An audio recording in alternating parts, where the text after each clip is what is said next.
I guess they had a couple of admins in here that were arguing today about stuff, so I don't know. I wasn't on, so I don't know anything that happened. All I know is that I don't want to be a part of any of that, right? We're arguing about something? They were, so I didn't want to be a part of any of that. But Ed's here. How you doing tonight, Ed? Thank you for joining us. We're getting it together here. Hey, who is that? Who's that talking to me? It's Lee. Oh, Lee. Okay. Hi, Lee. Yeah. Can you tell me what's happening tonight? What are they talking about? I see Glenn's on here. I see you're on here. What are you talking about tonight? Well, that's what we were just determining. Yeah. I'm kind of open, but we could talk about that petition for writ of certiorari. I've made a few more changes to it, and it's pretty well. I have to basically create the appendix and just put it all together as a package right now. But I've got it shrunk down to less than 40 pages. Wow, that's a big writ of certiorari. Yeah. Well, I mean, they can't be any more than 40 pages, or it has a certain number of words. But as long as it's less than 40 pages, then I don't think they'll have any issues. Hey, buddy, I love all of your work. I'm one of your biggest fans, and I'm glad you're making. You're one of the few guys that I can actually say are making a difference. Well, I don't know how much of a difference I'm making, but at any it's rate, all the people you're helping. I could never have that many people following me at one time. I'm trying to remain anonymous, but all the people that you help, I could never touch that many lives at one time. well, I hope it helps them. It's pretty frustrating sometimes, quite frankly. Um, you know, anyways. I feel it. I know exactly what you're talking about. I mean, my worst nightmare is for some assignment of mine to pull out at the last minute and take a plea deal or hire an attorney. Yeah, I mean, but that's why I always tell them I need a donation. Yeah, well, that's right. Make them pay. That's right. I have but had no, I've been that shit, and that don't that just like jerks my chain big time. Well, that's what infuriates me the most, because it makes me realize right away, assuming that I didn't take any remuneration for helping them, that they just gave up, and all that time I spent with them was wasted. Yeah, exactly. Yeah, I'm just wasting my time, and so I'm just, that's why I take a donation, and if the donation ain't enough for the amount of work I got to put into it, then I tell them I need another donation, and I never tell them how much the donation should be, um, that kind of thing, and. Sometimes it's a good donation. Sometimes it's not so good. But I don't work for nothing. Right. Well, it's just but the knowledge that you spread is invaluable. So look at it that way. I mean, there's just not that many people. I think I told you this when we talked a couple of weeks ago, or last week, whenever it was. When I got the bug to learn the law because I knew something was wrong in the courts, I was working with a guy named Bill Henshaw out in California, a real constitutionalist, and I was watching your videos on YouTube, and that's how I got started. Yeah, they're don't get me going. Okay. There's no they couldn't care less about justice or anything like that. They're just I was wondering if you still had your administrative law channel, administrating the administrator. Training your public servants? It was public administrating your public servants. That's it. Those are two email lists, and I still have them. There's one at Google Groups and one at freelist.org. Freelist.org. Yeah. All right. Are you gonna upload this Writ so I can follow along here, or how are you gonna do that?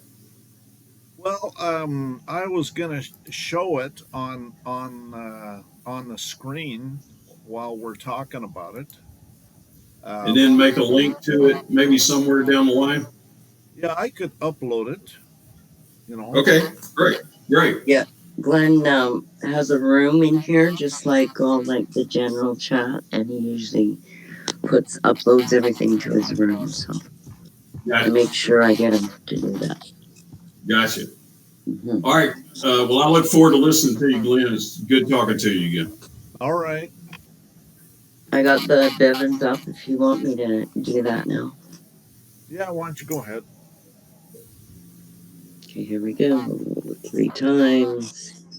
This meeting is private, bearing false witness, misrepresentation, and posting inflammatory rhetoric in public forums is forbidden and shall be addressed in an appropriate manner to eliminate all conflict and false allegations.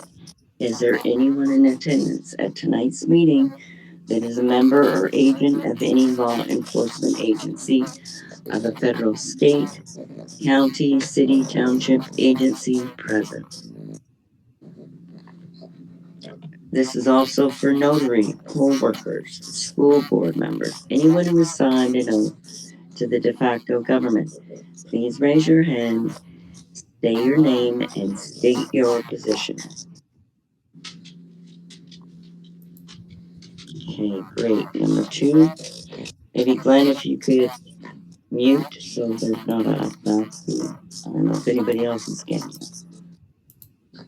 There we go. This meeting is private, bearing false witness, misrepresentation, and posting inflammatory rhetoric in public forums is forbidden and shall be addressed in an appropriate manner to eliminate all conflict and false allegations.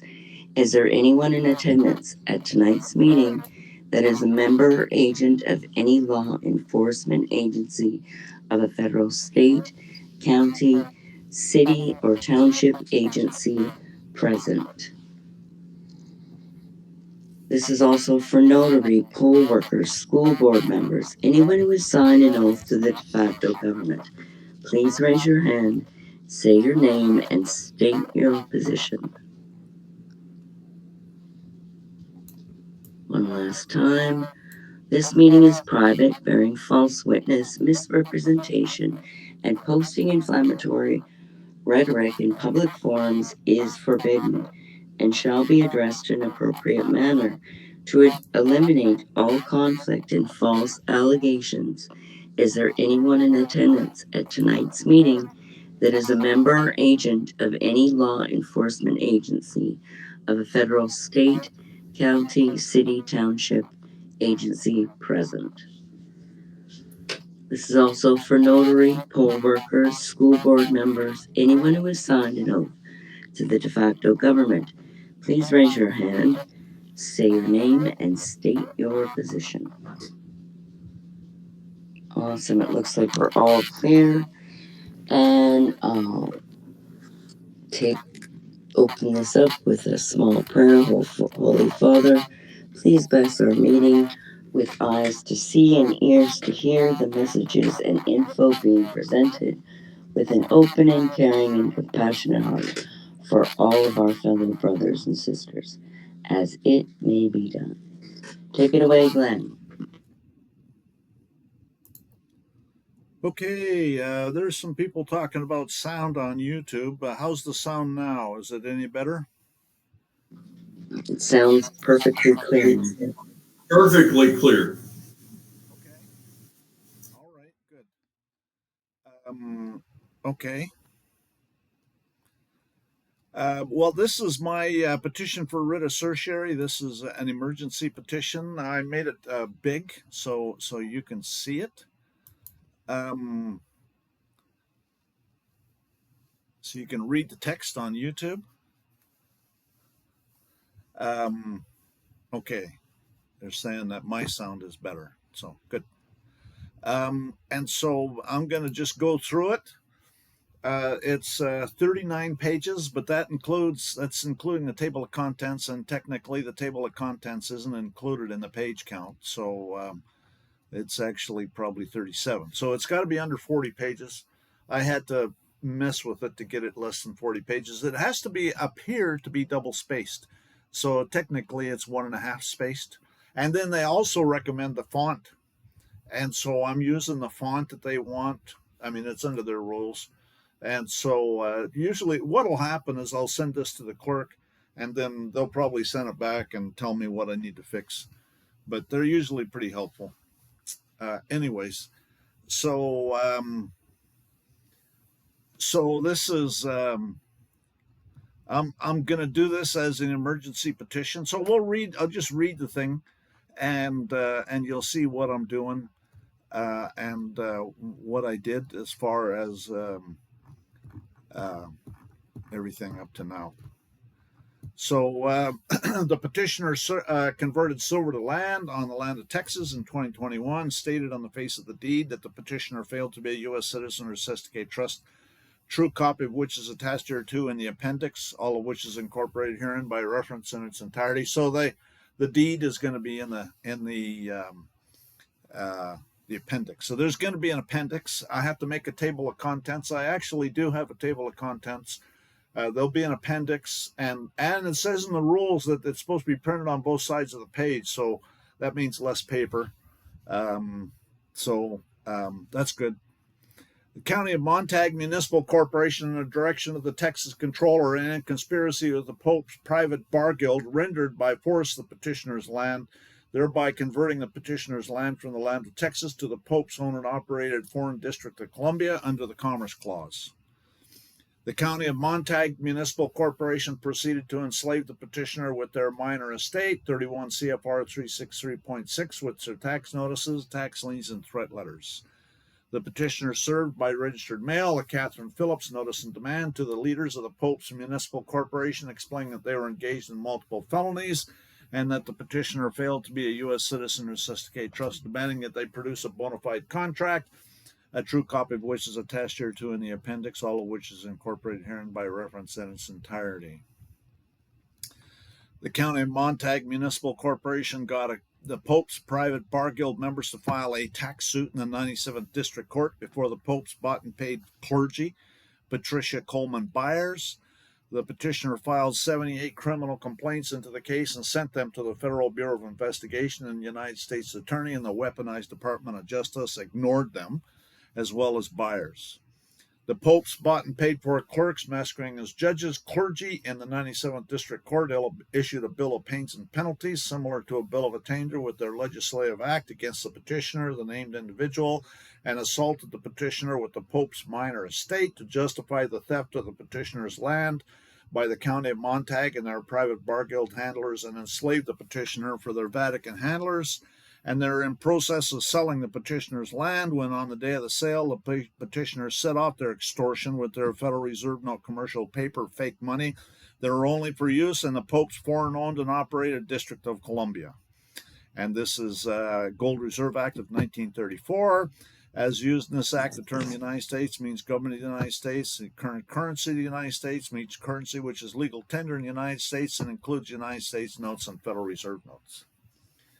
The petitioner has never in his life breached the peace, but the Pope's Federal Bureau of Investigation military police refused to investigate the felonies, and the Pope's United States Attorney refused to prosecute the felonies that the County of Montague Ecclesiastical Municipal Corporation and in conspiracy of the Pope's private bar guild members had engaged in.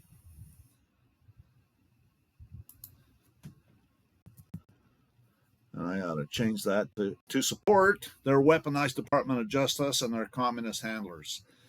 The petitioners filed bar grievances against 98 members of the Pope's private bar guild, some more than once, and they were all dismissed as an inquiry. The petitioner appealed all the dismissals to the Board of Disciplinary Appeals, and they got dismissed again. All this originated with the Ecclesiastical Municipal Corporation established by Congress at 12 Stat 419, which is now owned and operated by the Pope.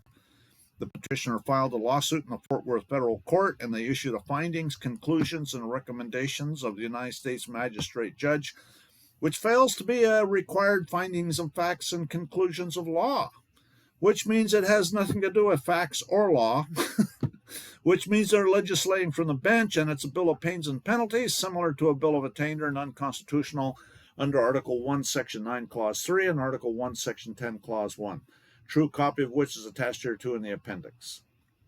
The petitioner filed document 104, notice of objection to the magistrate findings, conclusions, and recommendations, and motion to reconsider, true copy of which is attached hereto in the appendix.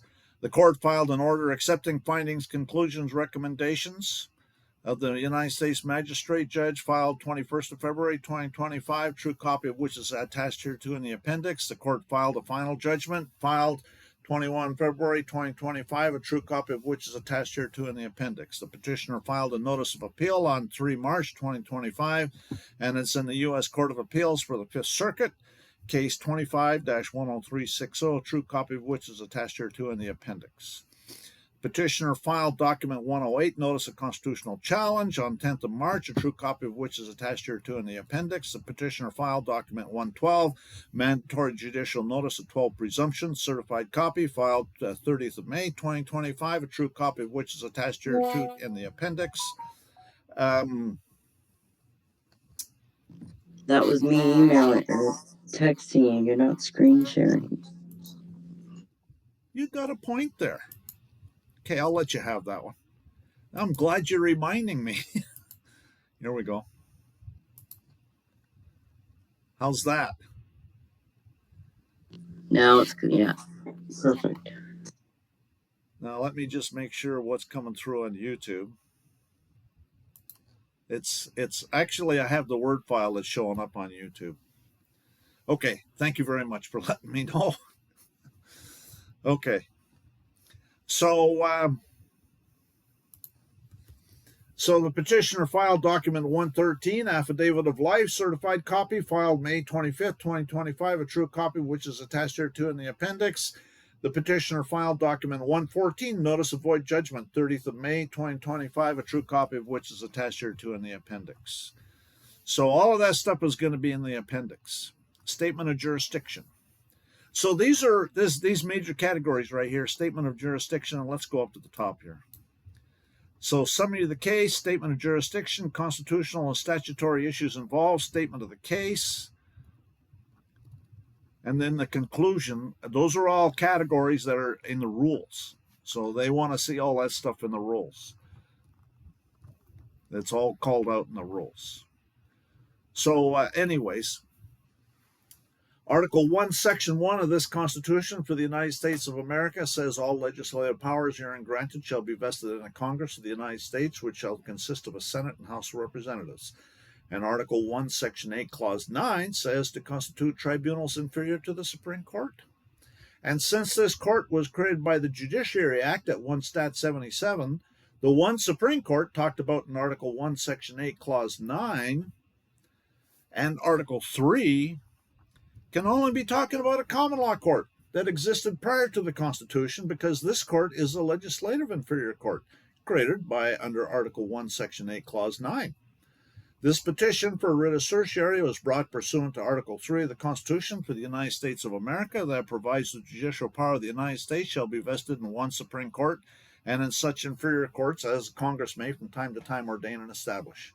So the Supreme Court of the United States that sits in the District of Columbia is actually an inferior court. Anyways, I'm sure they'll love to hear that. This petition is brought as an emergency petition pursuant to Rule 11. This action should be a petition for writ of error, but your clerks insist on assaulting the petitioner with the Pope's District of Columbia Codes, Rules, and Regulations under color of law, which is objected to on and for the record. This action was brought in the lower courts because of an act of the United States Congress, because taxation of land originated with the act of Congress acting under executive authority 3 months after Lincoln ordered Congress to reconvene with Executive Order Number 1 on 15th of April, 1861 at Chapter 45, approved August 5th, 1861 at 12 Stat 292. Okay, that's where the act that caused all this stuff. That has not been repealed or modified, and that provided for tax assessors and collectors at Section 9 at 12 Stat 296. They're required to execute a bond at Section 10 at 12 Stat 296. They have an oath of office at Section 11 at 12 Stat 297. Secretary of Treasury to provide regulations at 12 Stat Section 12, 12 Stat 297.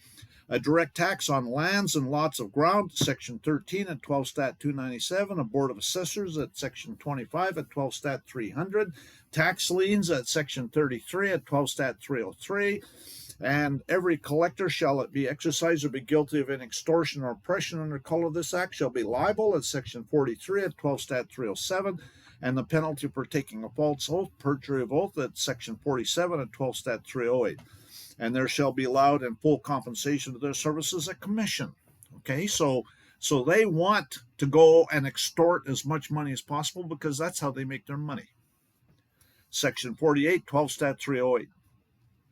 This is an emergency petition because this has national importance due to the fact that almost every city, town, county, state, and union are now operating the Pope's ecclesiastical municipal corporations and assaulting almost all of the people, if not all of the people in this country, with the Pope's minor estate, 31 CFR 363.6, and the Pope's private bar guild, all of which is evidenced by the weaponized courts that Trump is trying to get rid of with his weaponization working group in the Department of Justice.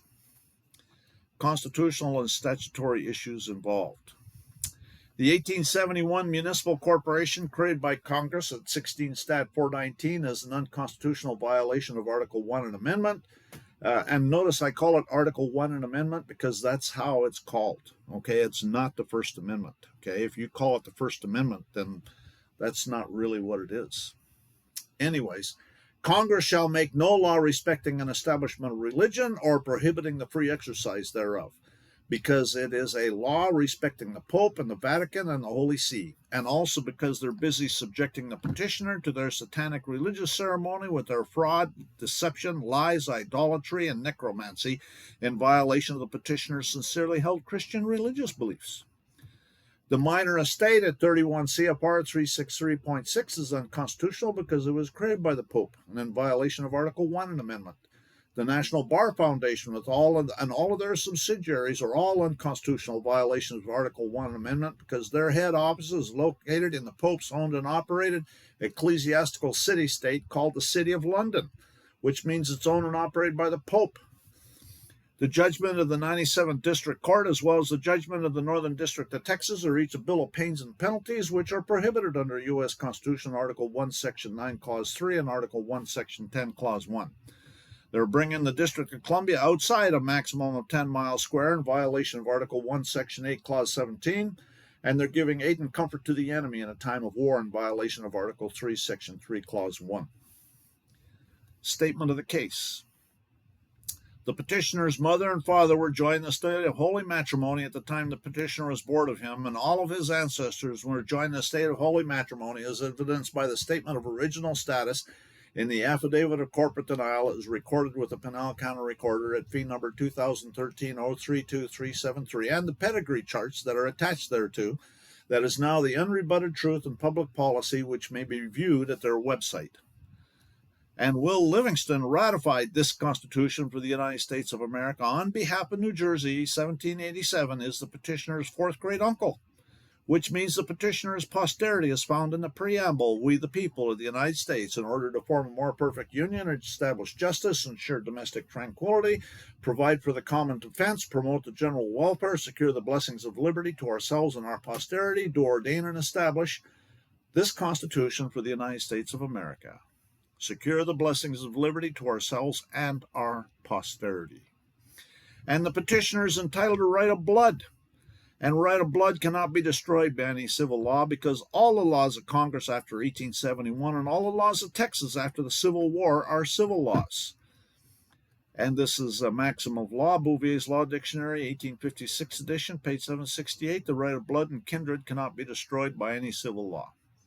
And this court is operating under a power which is derived from the petitioner as posterity. And the maxim says the power which is derived cannot be greater than that from which it is derived.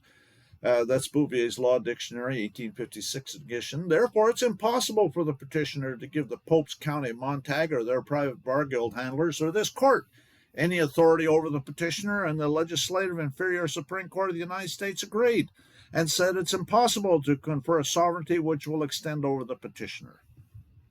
And this is McCullough versus Maryland. The sovereignty of a state extends to everything which exists by its own authority, is introduced by its permission. But does it extend to those means which are employed by Congress to carry into execution powers conferred on that body by the people of the United States? We think it demonstrable that it does not. Those powers were not given by the people of a single state, they're given by the people of the United States, to a government whose laws made in pursuance of the Constitution are declared to be supreme. Consequently, the people of a single state cannot confer a sovereignty which will extend over them. The petitioner is exempt from the Pope's County of Montag and the Pope's private bar guild, quote, not because of any formal conception or obsolete theory, but on the logical and practical ground that there can be no legal right as against the authority that makes the law on which the right depends. And that's Cowan and Co. versus Polyblank, U.S. Supreme Court, 1907. And the petitioner requires this court to regulate their property under Article 4, Section 3, Clause 2. The Congress shall have power to dispose of and make all needful rules and regulations respecting the territory or the property belonging to the United States, which is the supreme law of the land, quote, anything in the constitutional laws of any state to the contrary notwithstanding. Article 6, Clause 2. And we, the people, failed to be U.S. citizens because the Pope's 14th Amendment U.S. citizen failed to exist when the Constitution was written. The term citizen of the United States must be understood to intend those who were citizens of a state. As such, after the Union had commenced, and the several states had assumed their sovereignties. Before this period, there was no citizens of the United States. The Pope's 14th Amendment U.S. citizen is a fiction of law. It might be correctly said there is no such thing as a citizen of the United States. A citizen of any one of the states of the Union is held to be and called a citizen of the United States, although technically and abstractly there is no such thing. And this is actually a quote from Public Law 100-418, August 23rd, 1988. The term United States business means a United States citizen. It's a corporation. The Pope's 14th Amendment U.S. citizen is created by now what is owned by what is now the Pope's owned and operated Congress under the Pope's canon law. The 14th Amendment referred to slavery. Consequently, the only persons embraced for its provisions for which Congress was authorized to legislate were those in the manner were those then in slavery. The term resident and citizen of the United States is distinguished from a citizen of one of the several states in that the former is a special class of citizen created by Congress.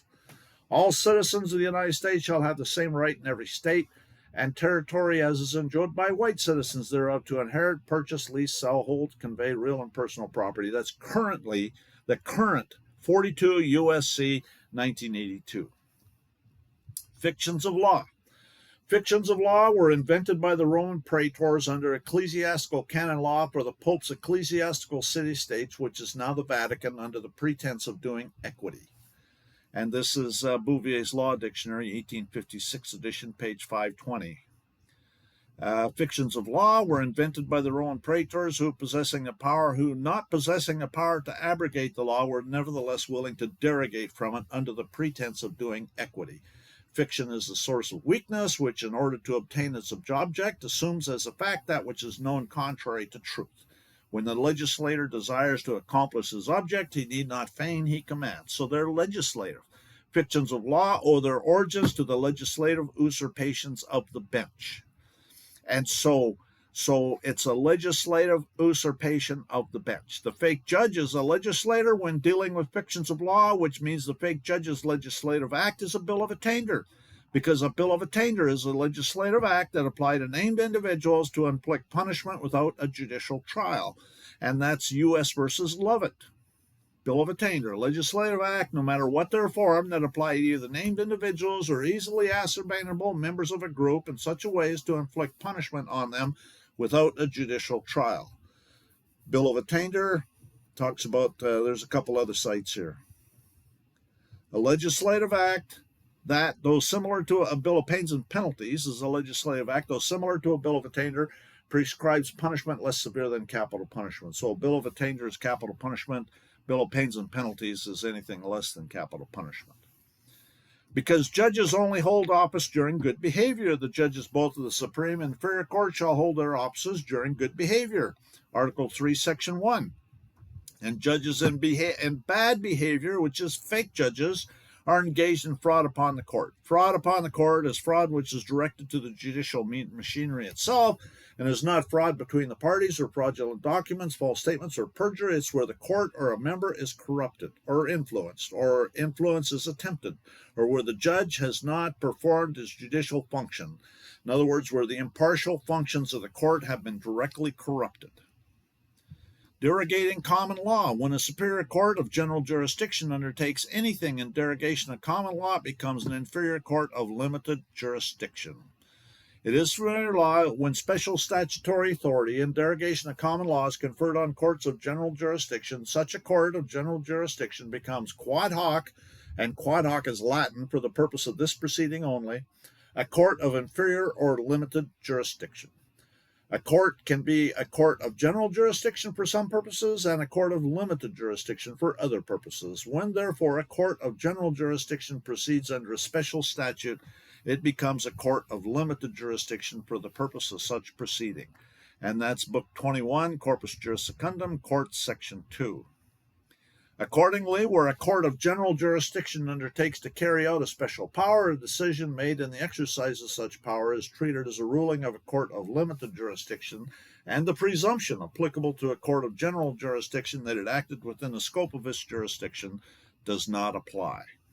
And that's Book 20 of American Jurisprudence, 2nd edition, Courts, Section 103.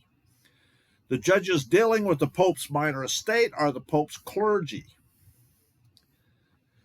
This is, yet still it was found difficult to set bounds to ecclesiastical ingenuity. That's the Pope, folks.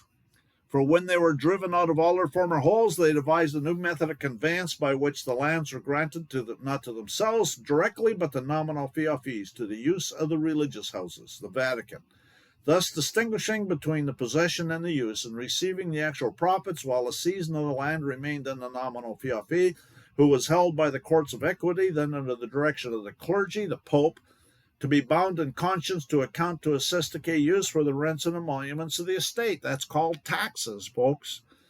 And it is to these inventions that our practitioners are indebted for the introduction of uses, which is short for usufructs, and trusts, the foundation of modern conveyancing. And that's Tomlin's Law Dictionary, 1835 edition, Volume 2, under the definition of mort main. And engage in fraud upon the court, in conspiracy with the Pope's private bar guild members working for the Pope's County of Montague Ecclesiastical Municipal Corporation when they issue a bill of pains and penalties against the petitioner, the named individual, to be accomplices to the theft of the petitioner's land by using the ecclesiastical fiction of law, minor estate, sestike usufruct. The Pope's forced rendition. The County of Montague Ecclesiastical Municipal Corporation converted the petitioner's land from the land of Texas to the Pope's owned and operated foreign United States by rendering by force the petitioner's land, even though the Texas tax code, originating after the Civil War with an act defining what money and property is subject to taxation or exemption, and the mode of listing the same on August 21st, 1876, Section 1, being enacted by the legislature and state of Texas that all real and personal property in the state, the property of corporations now existent or may hereafter be created, and the property of all banking or banks or banking companies now existing or may hereafter be created, and all bankers, except such as hereinafter expressly exempted. Okay, so that's who is corporations, which is for corporate-owned property. In Section 4, the term person, whenever used in this act or any other act regulating assessment and collection of taxes, shall be construed to include firm, company, or corporation, and requires cash or its equivalent for their taxes, which means Federal Reserve notes. And the Section 104 definitions, Texas Tax Code, market value means the price at which property would transfer for cash or its equivalent under prevailing market conditions. And as explained in the Catherine Phillips Notice and Demand 06-1022, which was served on the Pope's County of Montague, that shows the taxable land is used for the production of income. And rendition. It says, a person shall render for taxation all tangible property used for the production of income. And rendition originated with Article 7 of the Act of the Legislature of 1876. And this is Article 7, all property shall be listed or rendered in the manner following for every person being a resident of the state, which is corporate property, which means the petitioner's land fails to qualify for petition for rendition, as explained in the notice and demand that was served on the Pope's County of Montague, because income is corporate profits. And this is Eisner versus McComber, emphasis in the original. Okay, so all this underlining here was in the original. You go look it up, and it'll all be underlined in the actual law book. Becomes essential to distinguish between what is and what is not income, according to truth and substance without regard to form.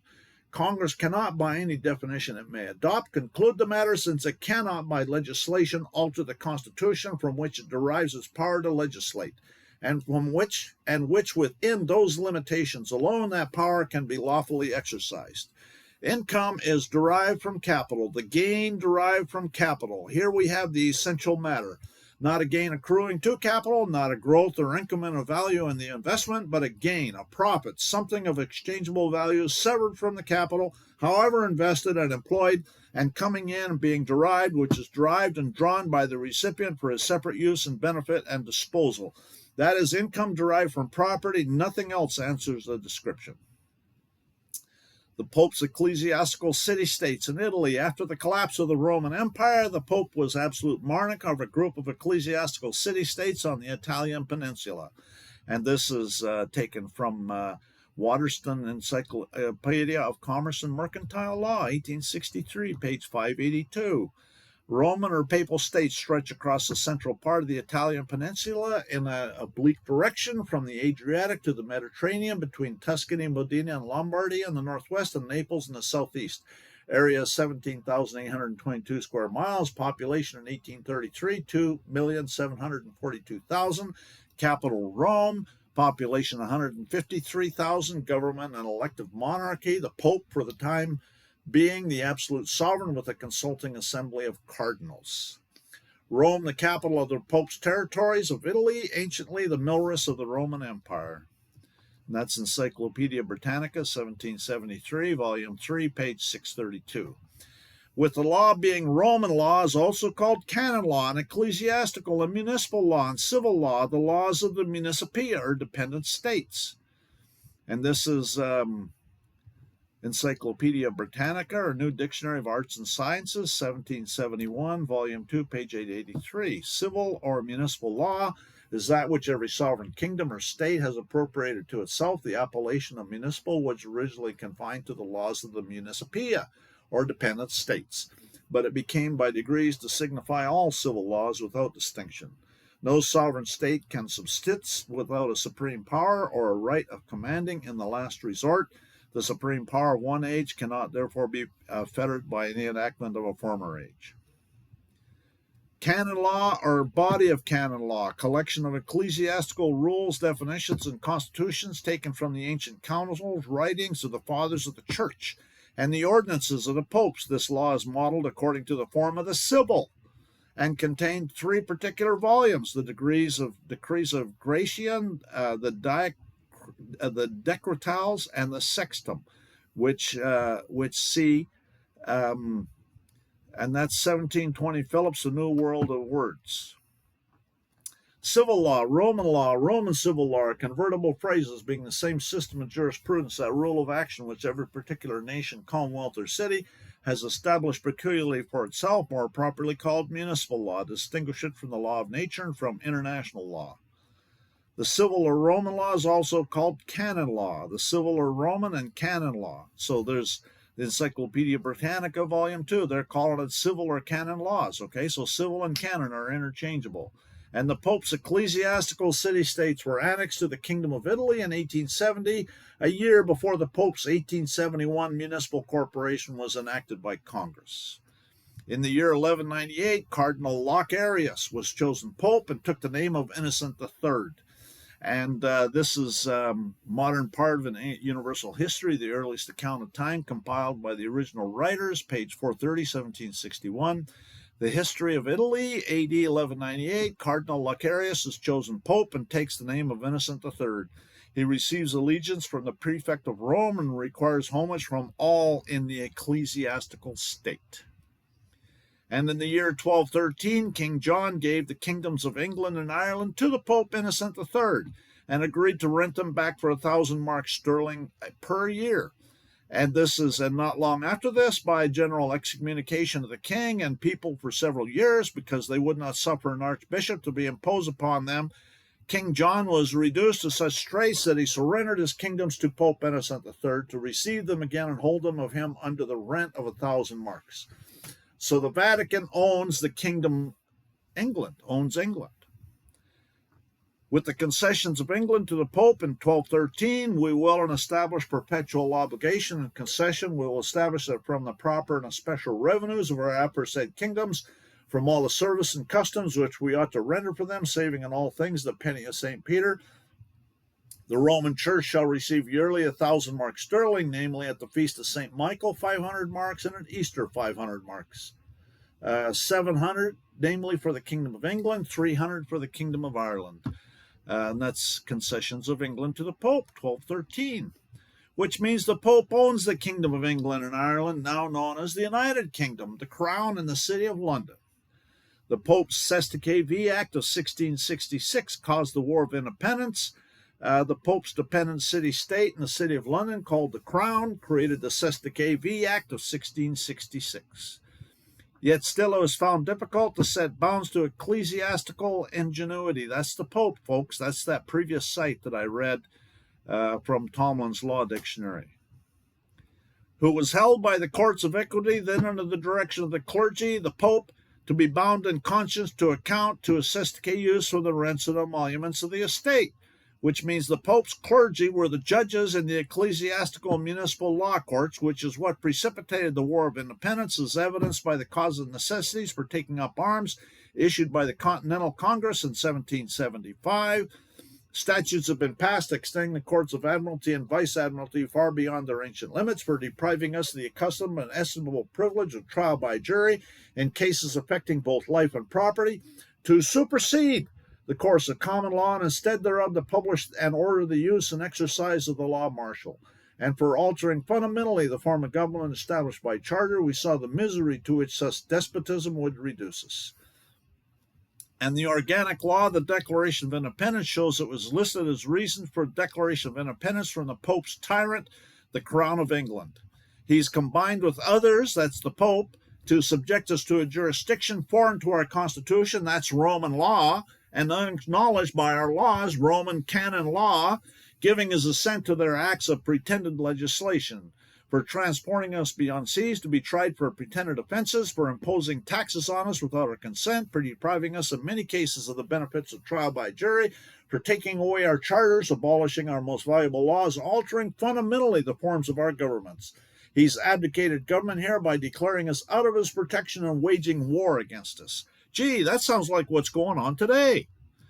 Because when they say he's combined with others to subject us to a jurisdiction foreign to our Constitution and unacknowledged by our laws, the others is talking about the Pope. And the foreign jurisdiction is the Pope's ecclesiastical Roman civil law. And the definition of, and the definitive Treaty of Peace of 1783 in the preamble, it says King George was arch-treasurer and prince-elector of the Holy Roman Empire, evidencing the Crown of England was owned and operated by the Pope. As arch-treasurer and prince-elector of the Holy Roman Empire, he was authorized to make peace on behalf of the Pope, which is also why thousands of people were fleeing Europe at that time, because the Pope's tyranny there, as talked about in John Locke's Two Treatises of Government.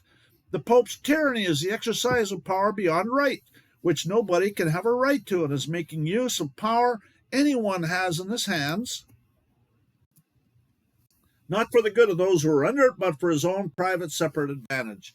When the governor, however entitled, makes not the law, but his will the rule, and commands and actions are not directed at the preservation of the properties of his people, but the satisfaction of his own ambition, revenge, covetousness, or any other irregular passion, 'tis a mistake to think this fault only in monarchies. Other forms of government are liable to it as well as that, for wherever the power that's put in any hands for the government of the people, the preservation of their properties is applied to other ends and made use of to impoverish, harass, and subdue them to the arbitrary and irregular commands of those who have it, there it presently becomes tyranny, whether those that use it are one or many.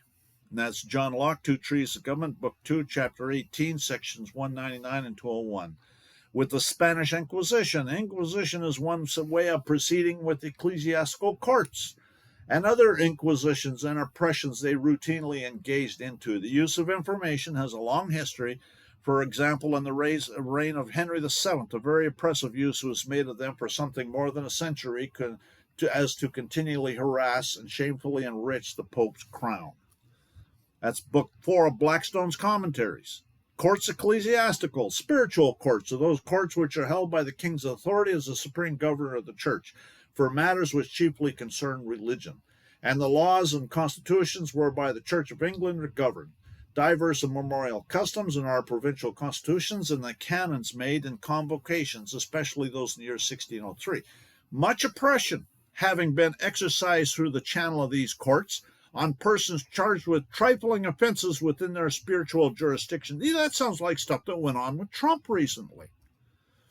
And also why the petitioner's ancestors made the first article and amendment. Congress shall make no law respecting an establishment of religion or prohibiting the free exercise thereof, because they did not want it happening here. When they're talking about pretended legislation and pretended offenses in the Declaration of Independence, he's combined with others to subject us to a jurisdiction to our unacknowledged, giving his assent to their acts of pretended legislation, transporting us beyond seas for pretended offenses.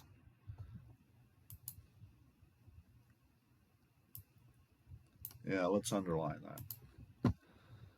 They're talking about the Pope's ecclesiastical Roman canon civil law. Canon law is a body of Roman ecclesiastical law relative to such matters as that church either has or pretends to have the proper jurisdiction over. And that's Bouvier's Law Dictionary, 1856 edition, volume 2, page 8. Canon law and body of canon law, collection of ecclesiastical rules, definitions, and constitutions taken from ancient councils, the writings of the fathers of the church, and the ordinances of the popes. This law is modeled according to the form of the civil, contained in 3 particular volumes. There are lots of references in these old law dictionaries to the Pope's pretended jurisdiction. Jesuits, born in the king's dominions and ordained by the pretended jurisdiction of Rome, remaining in England or coming beyond sea. Oath of supremacy is principally calculated as a renunciation of the Pope's pretended authority. The Pope's clergy operate under ecclesiastical Roman civil law courts with a private bar guild, with bar being acronym for British Accredited Regency. Regency is an officer jurisdiction of a regent or body of regents. Because the Pope's private bar guild clergy members are appointed by Inns of Court. And that's Inns of Court, certain private unincorporated associations, nature of the collegiate houses located in London, invested with the exclusive privilege of calling men to the bar, which is located in the Pope's dependent city-state, located in the city of London, originally called the Kingdoms of England and Ireland, now known as United Kingdom and the Crown, since concessions of England to the Pope, 1213, which means all private bar guild clergy members are foreign agents of the Pope, which is why they're here under the Pope's civil laws of Congress, foundation of the Federal Bar Association, and the Code of Law for the Pope's District of Columbia, now known as Title 35, U.S. Code, Section 70501 through 70512, claiming immunity under the International Organization Immunity Act of 1945. There's a reason to believe the Pope's Crown of England orchestrated the War of 1812 to facilitate the disappearance of the true Article 13 and Amendment. And this is the Article 13 and Amendment. Because one of the major engagements was when the Pope's owned and operated British Army went to the capital and burned the National Archives, which is where the ratifications records would have been kept. The petitioner has seen the same Article 13 and Amendment taken from Colorado statutes in the 1850s, and there's reason to believe that Lincoln might have used the Civil War to facilitate his disappearance, because Lincoln was one of the Pope's private bar guild members, and he would not be qualified to hold office with it in place. And there's a statue of Lincoln in the Pope's owned and operated city of London. The Pope was involved in the Civil War because the Pope's owned and operated Crown of England sent fleets of ships to attack Washington, D.C. and San Francisco in support of the Southern Confederacy, but the Russians sent fleets of ships to blockade the area in support of Lincoln. The judges in the lower court are private bar guild members and as required by the Pope's civil laws of Congress, called the Civil Code of Law for the District of Columbia, now known as Title 28, United States Code Section 631, and have exposed themselves to be the Pope's clergy. In the year 1861, the southern states walked out of Congress, and Congress ceased to have a quorum and could not conduct business. And on the 15th of April, 1861, on emergency and necessity and executive authority with Executive Order Number 1 at 12 Stat 1258, Lincoln ordered Congress to reconvene. And everything's been under the Pope's executive authority ever since. The Supreme Court ruled on a case that Lincoln failed to like, and Lincoln sent troops to the Supreme Court, which resulted in Rule 45, which is in place to this day. Rule 45, all process of this court issues in the name of the President of the United States, which means there's really no separation of powers. And when Obama was trying to get Obamacare passed, the courts were calling it unconstitutional. And Obama came out and spoke publicly against the courts. And when it got to the Supreme Court, they fell right into the line, did what they were told, and approved Obamacare. The Pope's 1871 Ecclesiastical Municipal Corporation. The Pope's ecclesiastical city-states were annexed to the Kingdom of Italy in the year 1870. The year prior to the Congress's 1871, a municipal corporation. And this is Wikipedia. The formerly Republican leader of southern Italy, Giuseppe Garibaldi, made common cause with the House of Savoy to overthrow the Kingdom of the Two Sicilies, and the people voted in a plebiscite to join Sardinia to form the Kingdom of Italy in 1861. The Papal States and the city of Rome were annexed to the kingdom in 1870. Isn't that convenient? Completing the unification of Italy.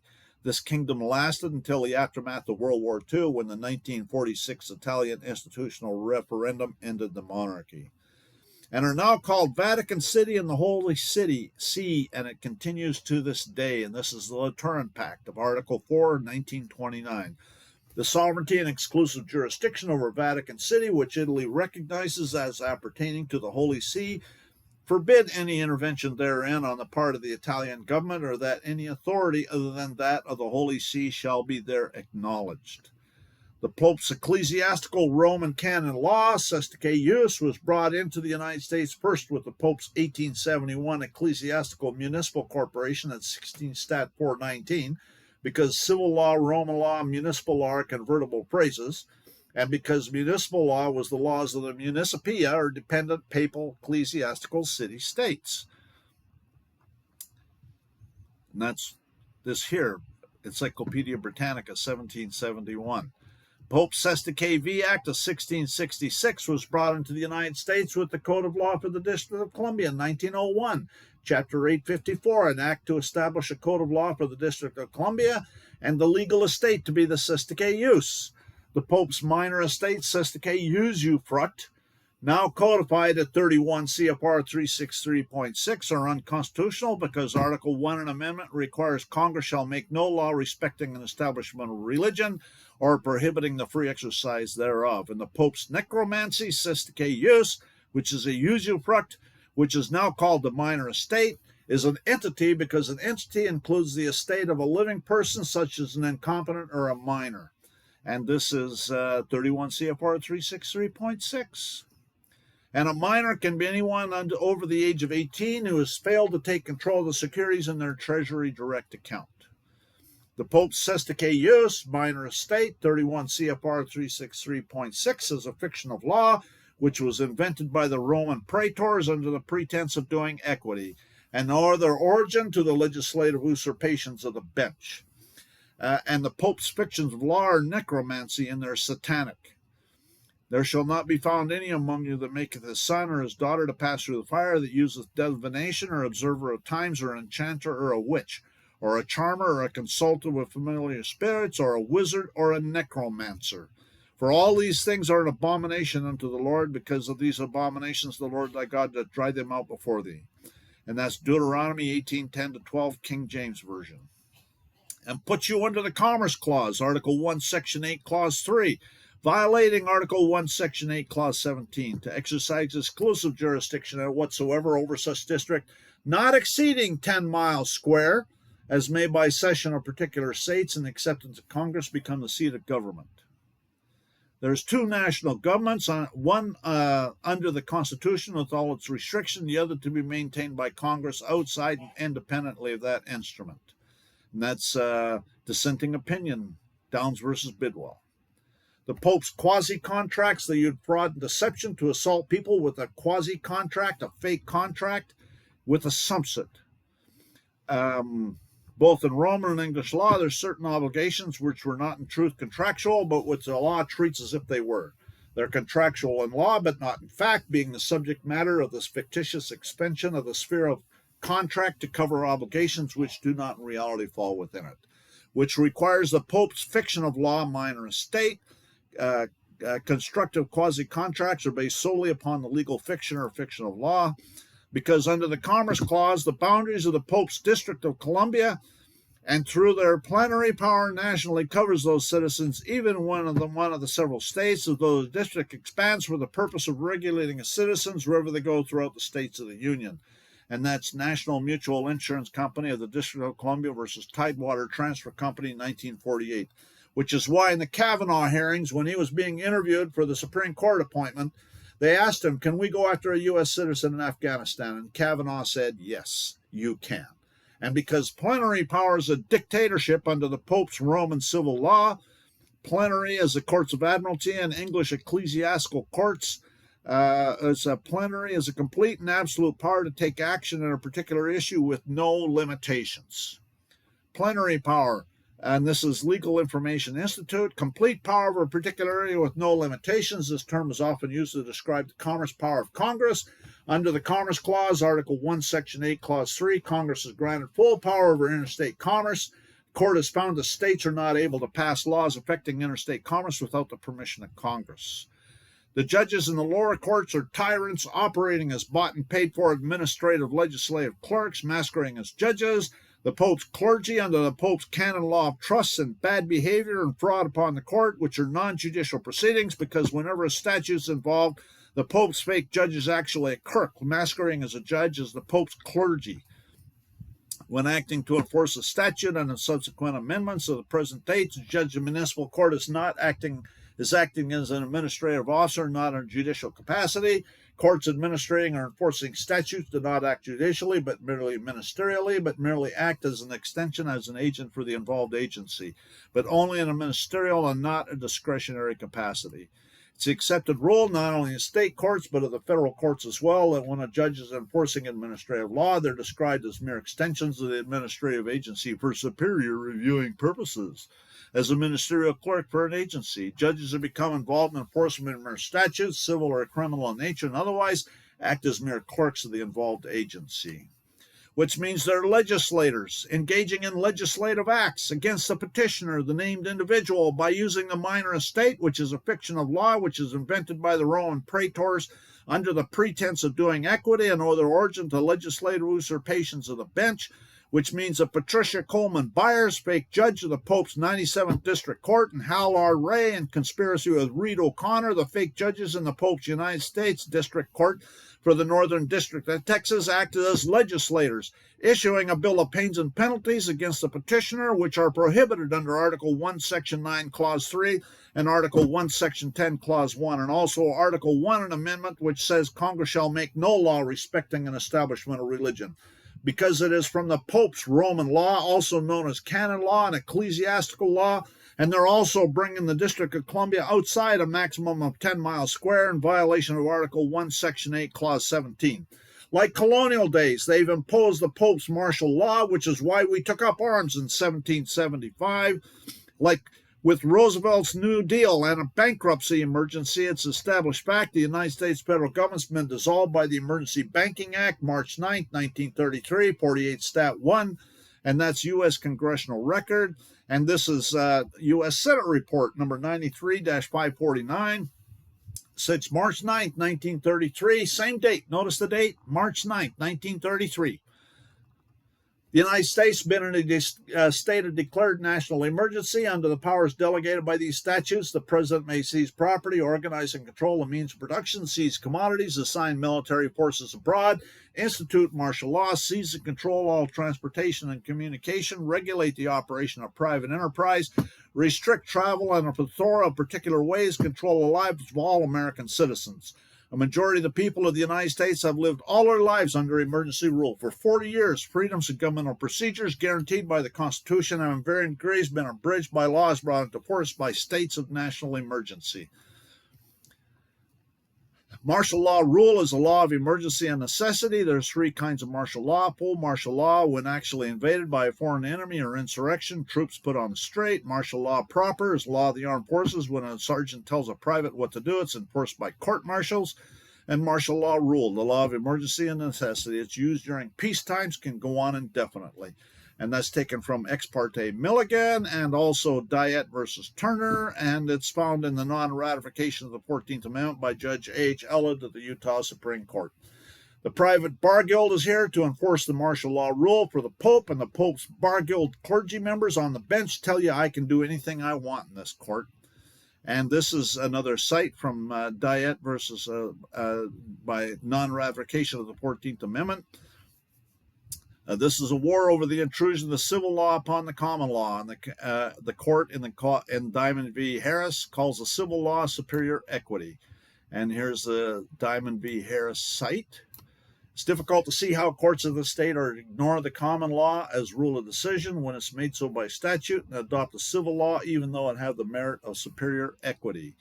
In the meantime, civil law was a form of law imposed in the Roman Empire, which was largely, if not wholly, governed by martial law rule. Equity has always been understood to follow the law. To have superior equity is to turn things on their head. This is exactly what happens when martial law is imposed. If equity is the law, it follows its own course rather than following the common law, thereby destroying the common law and leaving what's called equity in its place. Because normally equity follows common law, which is taken from the Holy Bible, but under the Pope's martial law rule, there is no common law because it's superseded and replaced. And it's also talked about in the Causes and Necessities for Taking Up Arms, 1775. Every system of law known to civilized society generated from or had as its components one of three well-known systems of ethics: pagan, Stoic, or Christian. Common law draws its subsistence from the latter. That means Christian. Its roots go deep into that system. The Christian concept of right and wrong and justice motivates every rule of equity. It is the guide by which we dissolve domestic frictions and a rule by which all legal controversies are settled. And this is Strauss versus Strauss, a divorce case, which makes it satanic.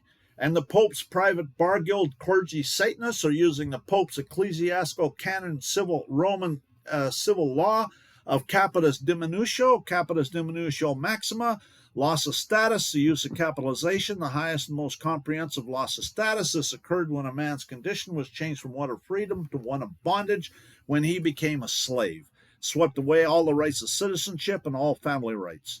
Under the Commerce Clause, Article 1, Section 8, Clause 3, to assault people with their penal action for breach of quasi-contract. Penal action is an act on a penal statute.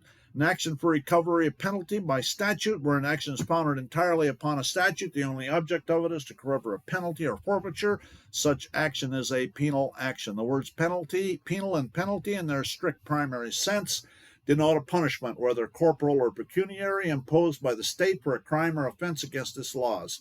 The noun penalty is defined forfeited to be forfeited for noncompliance with an agreement,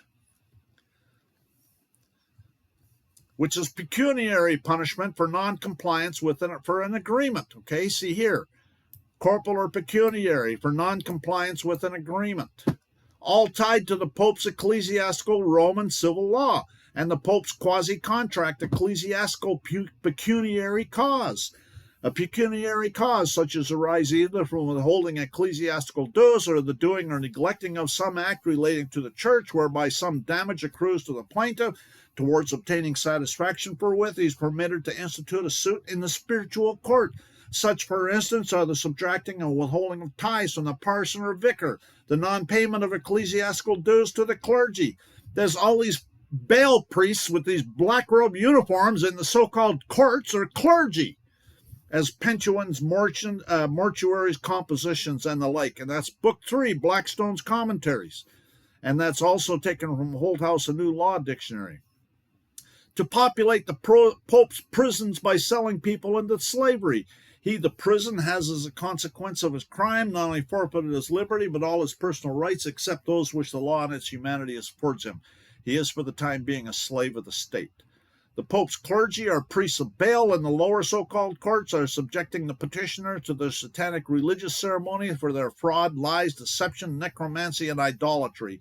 In violation of Article 1 and Amendment, Congress shall make no law respecting an establishment of religion or prohibiting the free exercise thereof, that the Pope's Federal Bureau of Investigation refuses to investigate, and the Pope's United States Attorney refuses to prosecute. With their weaponized Department of Justice, it should be renamed the Department of Justice, because they intend to engage in war crimes in violation of Article 3 of the Geneva Convention relative to the protection of civilians in a time of war of 1949, by taking reprisals against the petitioner for political beliefs and religious beliefs, evidencing that the Pope's owned and operated United States has no intention of prosecuting anyone for war crimes unless it happens to fall within their political agenda. Trump even paid off the Pope when he commuted Roger Stone's penance, or sentence, which is penance, which was changed into a sum of money to be applied for pious uses, which is the usufruct. Penitentiary is meant a penitent, ordainer of penitence, a place for penitence. Penance, a punishment imposed by a crime by the ecclesiastical laws, is an acknowledgement of the offense. Penance may be changed into a sum of money to be applied to pious uses called commuting. And because the administrative legislative process under the Pope's Roman civil law, there are more people in prison in Texas as a percentage of the population than there are in communist China or the Soviet Union or the worst dictatorship in history. If there were any Christians here, the Pope's private bar guild clergy Satanists selling people into slavery would be getting their necks stretched. If a man be found stealing any of his brethren of the children of Israel, maketh merchandise of him, or selleth him, then that thief shall die. Thou shalt put evil away from among you. And the Innocent Project estimates that 60% of prisoners are innocent. But it's such good business for the Pope and their ecclesiastical Roman civil law so-called courts, which are one of the grievances of the organic law of the Declaration of Independence. He's plundered our seas, ravaged our coasts, burned our towns, and destroyed the lives of our people. All of this has been planned and orchestrated by the Pope from the beginning of this nation. Within 20 years, this country is going to rule the world. Kings and emperors will soon pass away, and the democracy of the United States will take their place. When the United States rules the world, the Catholic Church will rule the world. And that's Roman Catholic Archbishop James E. Quigley, Chicago Daily Tribune, May 5th, 1903. Because the Pope is responsible for the War of Independence, and the Pope is responsible for what's happening today. The Pope now owns and operates the bankrupt 1871 Ecclesiastical Municipal Corporation, because when any corporation goes bankrupt, it gets seized by the creditors, as evidenced by the Roman Achaea military staff that's carried in battle by all Roman commands and planted on all conquered nations, that is sitting on the right side of the speaker's podium, and two Roman fascia, bundle of rods bound into weapon, symbolizing under the rule of a single man, are on the wall on each side of the speaker's podium in the U.S. House of Representatives, which is also why, as Speaker of the U.S. House of Representatives, Nancy Pelosi told the members, we can't read this bill until after we pass it, because she was taking instructions from her Jesuit handlers. And here's the image. There's that Roman Achaea military staff, and these are the two Roman fascias. That there is the Speaker's podium in the U.S. House of Representatives. In God we trust. I always wonder, which God is that? All of which evidences the fact that the 1871 Ecclesiastical Municipal Corporation, a 16 Stat 419, currently operating in the District of Columbia, is the Pope's dependent city-state, and the Vatican's Pope Francis recently issued an apostolic letter about jurisdiction of judicial authorities of Vatican city-state and criminal matters that talks about concurrent jurisdiction in other states, which means other papal states, like the District of Columbia and the City of London, United Kingdom Crown.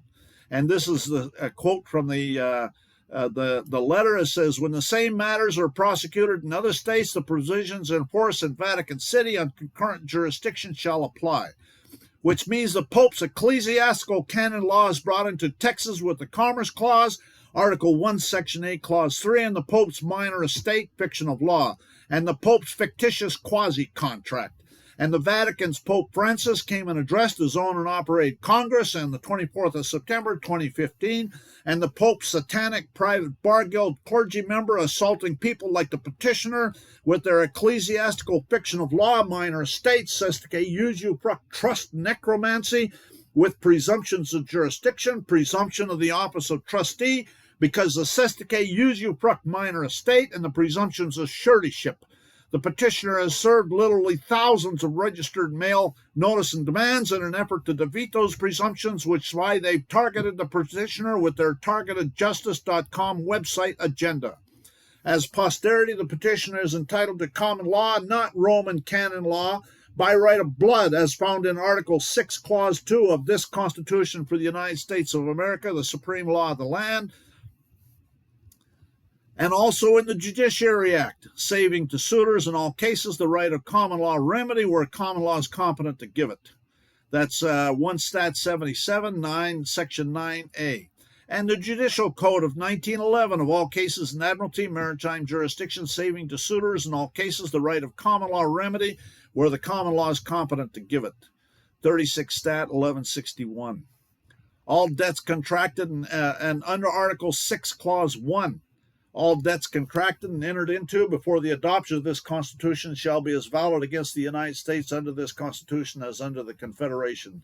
Because the Northwest Ordinance was adopted just 3 months prior to the Constitution, which means the nature of jurisdiction in federal territory, and Section 14 of the Northwest Ordinance, it's hereby ordained and declared the authority aforesaid that the following articles shall be considered as articles of compact between the original states and the people, and the states in the said territory, and forever remains unalterable unless by common consent. The inhabitants of said territory shall always be entitled to benefits of writ of habeas corpus and of the trial by jury and judicial proceedings according to the course of common law. Because law of the land phrase is convertible with the phrase common law, and that's a cite from 16 American Jurisprudence. When I upload this thing, you can read it if you want. And common law and the law of the land has always been here long before the government was here. And that's Hale versus Hengel. His rights are such as existed by the law of the land long antecedent to the organization of the state and can only be taken from him by due process of law and in accordance with the Constitution. And because the Pope's maritime codes only apply on the high seas up to the high water mark or the first bridge of any navigable river and the District of Columbia or any federal enclave, Article 1, Section 8, Clauses 17 and 18. Let's see what's going on YouTube.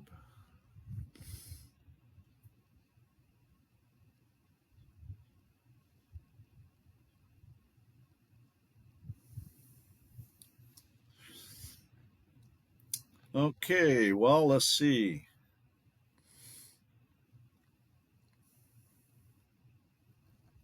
Okay, we'll keep going.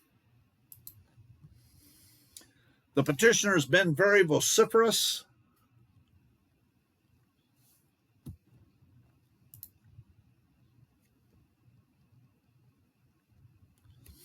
about being posterity as found in the preamble, a living man, a living soul, in every document filed into the case, evidencing the prejudgment on behalf of the Pope's private bar guild members on the bench, the Pope's clergy, and their Vatican handlers, because it fails to matter what the petitioner says or does.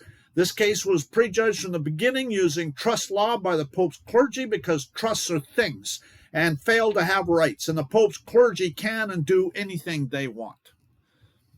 The petitioner demanded the Pope's County of Montague to produce a bona fide contract or be guilty of the felonies in the Catherine Phillips notice and demand, a true copy of which is in the appendix, and they failed to produce any evidence of the bona fide contract or even answer. And the Pope's clergy in the lower court failed to produce a contract. It's impossible to prove jurisdiction absent a substantial nexus with the state, such as a voluntary subscription to a license. All jurisdictions supporting claim that supposed jurisdiction exists must appear on the record of the court.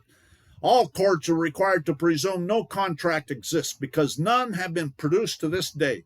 If the record does not show upon its face the facts necessary to give jurisdiction, they will be presumed not to have existed. The law requires proof of jurisdiction to appear on the record of the administrative agency in all administrative proceedings. The resolution of Congress says that because we have a Republican form of government, we are all sovereign citizens, as evidenced by House Joint Resolution 183, dated May 3rd, 1940, 54 Stat 178, says in the preamble, whereas it's desirable that the sovereign citizen of our nation be prepared for the responsibilities and impressed with the significance of their status in our self-governing republic. And as affirmed by Harold M. Stevens, Chief Judge of the United States Court of Appeals for the District of Columbia Circuit, in his article in the American Bar Association Journal, Volume 37, Number 4, April 1951, entitled Citizenship, the Real Profession of Every American. If our sovereign citizens are not informed upon such subjects, how can they intelligently participate in the determination of pertinent national policies? Which means the Pope's County of Montague ecclesiastical corporate ringleaders are engaged in treason to the Republic, as well as the Pope's clergy, Patricia Coleman Byers, Hal R. Ray, and Reed O'Connor, and the Pope's private bar guild members are giving aid and comfort to the enemy in a time of war because we were attacked by the communist Chinese, the Venezuelans, the Cubans, and the Serbians and others in the 2020 election theft and the fake pandemic, and the forced medical experiments with their communist agenda to implement the first plank of the Communist Manifesto, the elimination of private property rights with their theft of the petitioner's land. Roosevelt's New Deal was treason because he declared bankrupt within 3 days of taking office, and the bankruptcy abrogated the gold clause, no lawful money, HGR 192, dated June 5th, 1933, and converted the United States over to the Pope, a foreign enemy that has been making war on us from the beginning. The Pope's clergy, Patricia Coleman Byers, Hal R. Ray, and Reed O'Connor, and the Pope's County of Montague Ecclesiastical Municipal Corporation, and the Pope's private bar guild members, as well as the Pope's weaponized Federal Bureau of Investigation, as the Pope's weaponized Department of Justice, and the Pope's Obama administration and the Pope's Biden administration are making war on we the people and the Republic, just like the Pope's crown did, which precipitated the War of Independence. He's abdicated government here by declaring us out of his protection and waging war against us. The communists and the Pope's FBI made war on the Republic by using sovereign citizen as a buzzword for persecution and prosecution, and then to circulate numerous news releases stating that all sovereign citizens are terrorists, as found in an ABC News article entitled Sovereign Citizen, Terrorism Assessment Warns Rising Threat from Anti-Government Extremists by James Thomas on 30th of November 2015, and a news article on RT.com entitled Sovereign Citizens See This Top Terrorist Threat by U.S. Law Enforcement by Brian Blanco on 5th of August 2014, and numerous other articles by stating they intend to murder any sovereign citizen without a trial and without due process by Obama's order followers, and then they proceeded to do exactly that. Hal R. Ray issued a findings, conclusions, and recommendations of the United States Magistrate Judge, and Reed O'Connor approved it. And they're required to issue a finding of facts and conclusions of law, which means it has nothing to do with facts or law, which means they're deliberately and calculatedly legislating from the bench for their bill of pains and penalties and expose themselves to be the Pope's clergy. The Pope's clergy in the lower courts has presumed that the petitioner is a minor estate. The power to create presumptions is not a means of escape from constitutional restrictions, in spite of the fact that the petitioner says he's a living man and fails to be assessed to usufruct on everything and has for many years. The Pope's clergy, bill of pains and penalties are unconstitutional act and a nullity. An unconstitutional act is not law. It confers no rights. It imposes no duties. Affords no protection. It creates no office. It's in legal contemplation as inoperative as though it had never been passed. An unconstitutional law is void, as is no law. The offense created by that is not a crime. No one is bound to obey an unconstitutional law, and no courts are bound to enforce it. The Pope's clergy unfiled 78 criminal complaints that the petitioner filed into the case in support of the Federal Bureau of Investigation refused to investigate them in support of their targetedjustice.com agenda and weaponized Department of Justice, which is really just us, to refuse to prosecute the felonies against targeted individuals like the petitioner and hope the petitioner will exercise his right to resist their unlawful arrest and their unlawful theft of the petitioner's land and their forced slavery with lethal force if necessary, so they'll have an excuse to murder the petitioner, and they can say they killed another sovereign citizen terrorist in support of their war crimes agenda to take reprisals against anyone who thinks they have rights for their political beliefs, and in support of their communist handlers to eliminate private property rights, all of which is in support of the Pope's private bar guild and their Vatican handlers, who love satanic blood sacrifices to the Roman cult god Baal so they can pillage the fake money from the Treasury Direct account under GlennWinningham Fern under the Hague Convention concerning the administration of deceased persons concluded 2nd of October 1973. And the petitioner is not suicidal, but if the petitioner does turn up dead, this is deathbed testimony, and the Pope loves the shedding of innocent blood.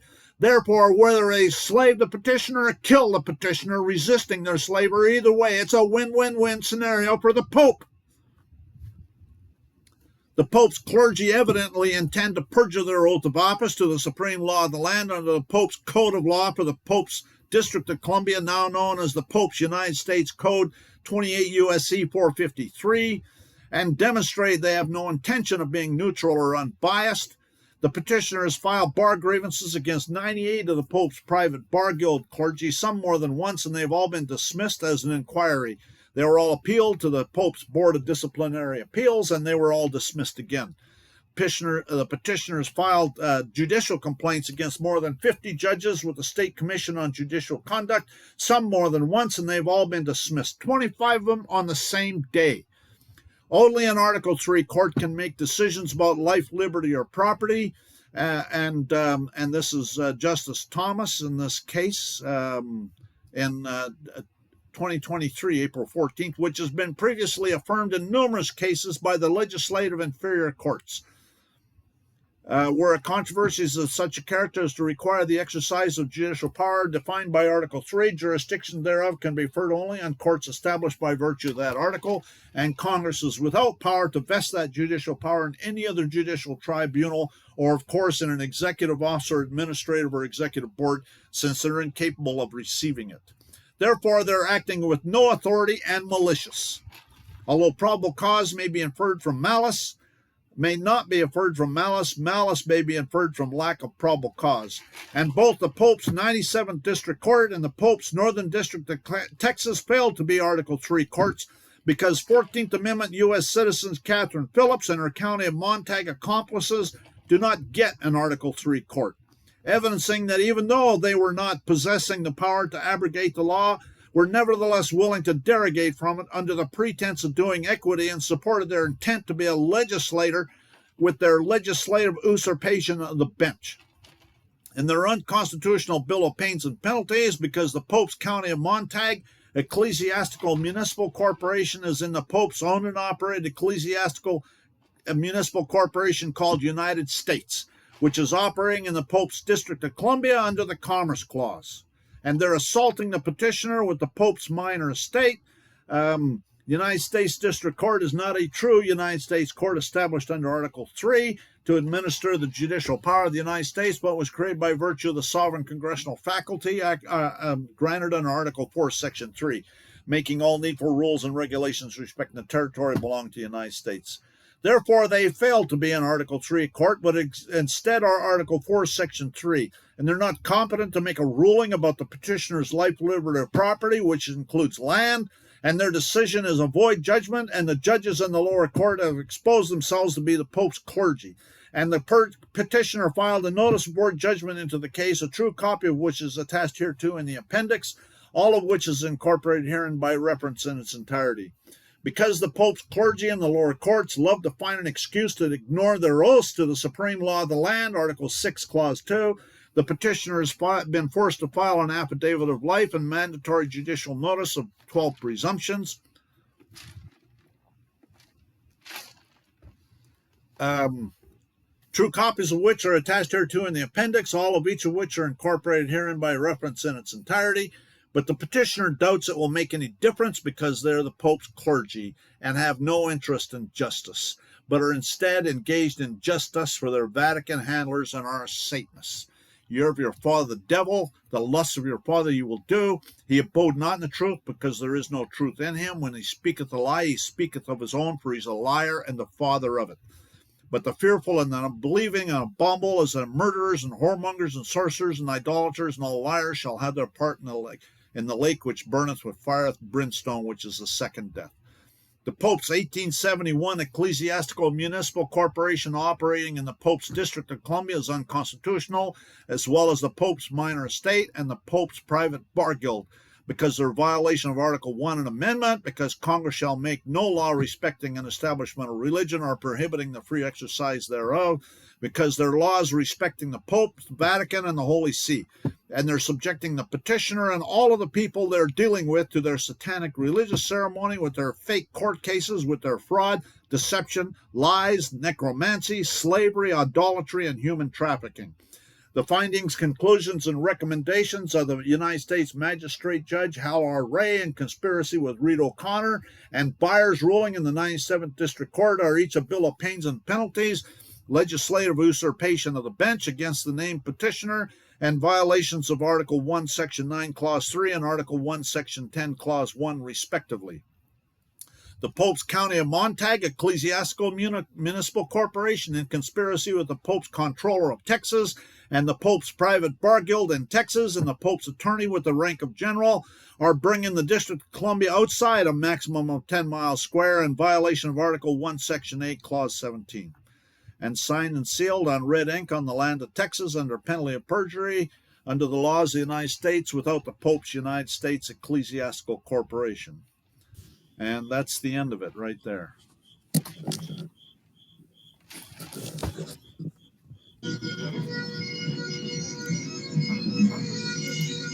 Nice. It's not mentioned any body parts. I like that.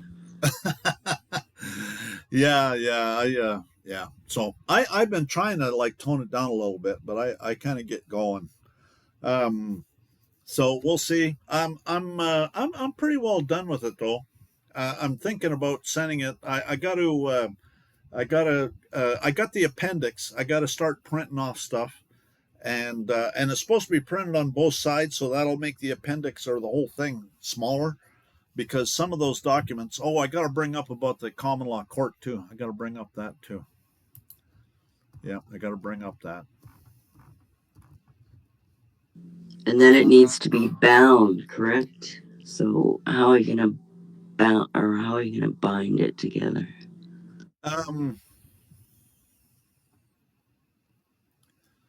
One staple in the top left-hand corner. There's an easier way. Well, they don't actually want anything more than that. It says in the rules. It's very, very particular.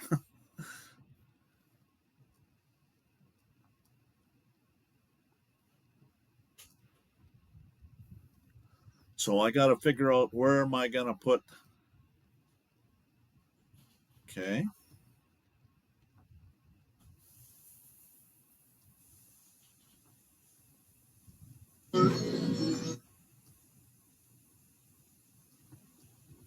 I got to figure out where I'm going to bring up this,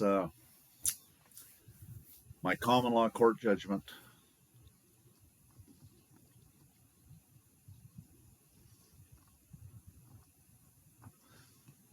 I think right there is a good place.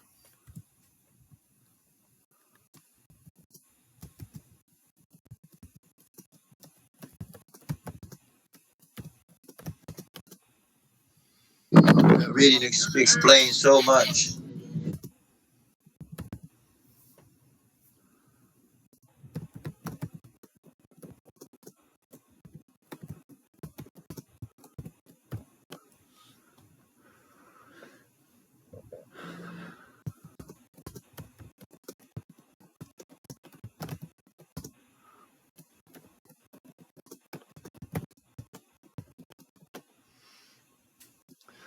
Yeah.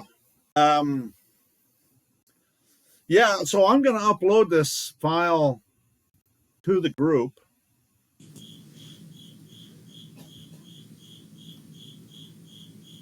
right now so I don't forget.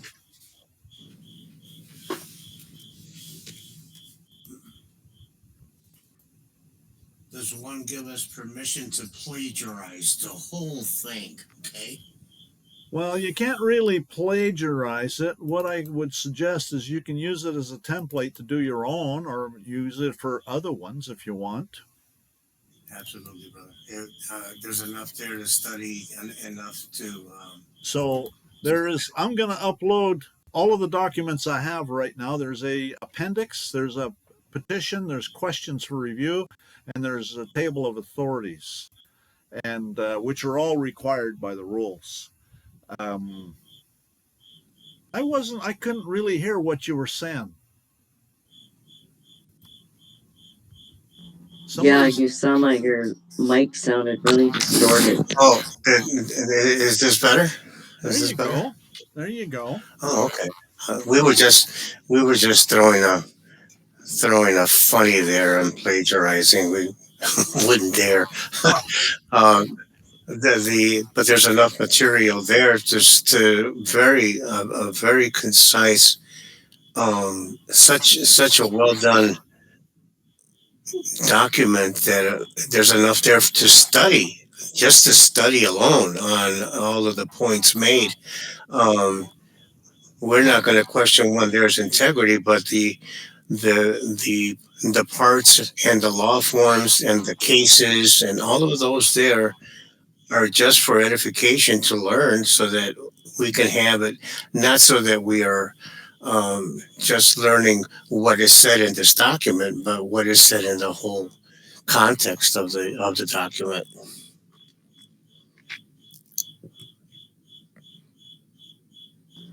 Yeah, the history is surmountable, Yes. isn't it? Yes, absolutely.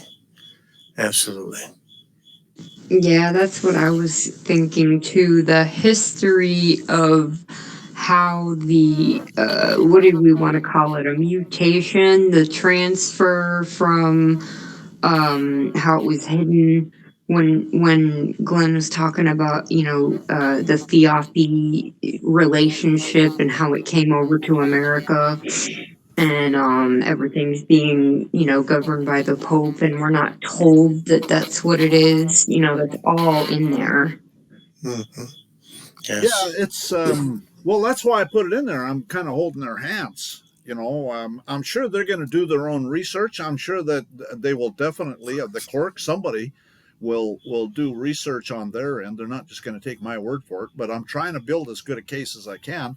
I want them to that 1871 corporation and the minor estate need to go the way of a dinosaur. You know what I mean? Mm-hmm. Mm-hmm. And they picked this fight.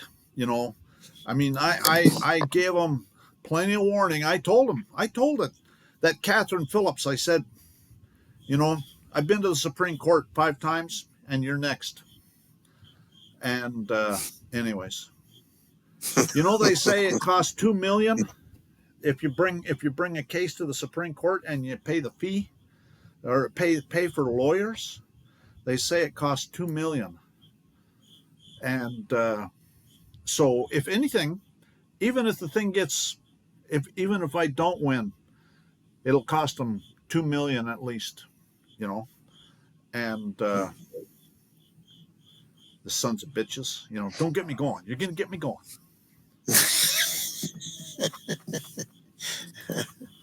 I won't. I promise. But I think they're going to be interested in it. I've had there's remote viewers that have remote viewed Congress adjourning for the last time, so I think it's because of this. It could be because of something else, but I think it's because of this. But again, that's my opinion. May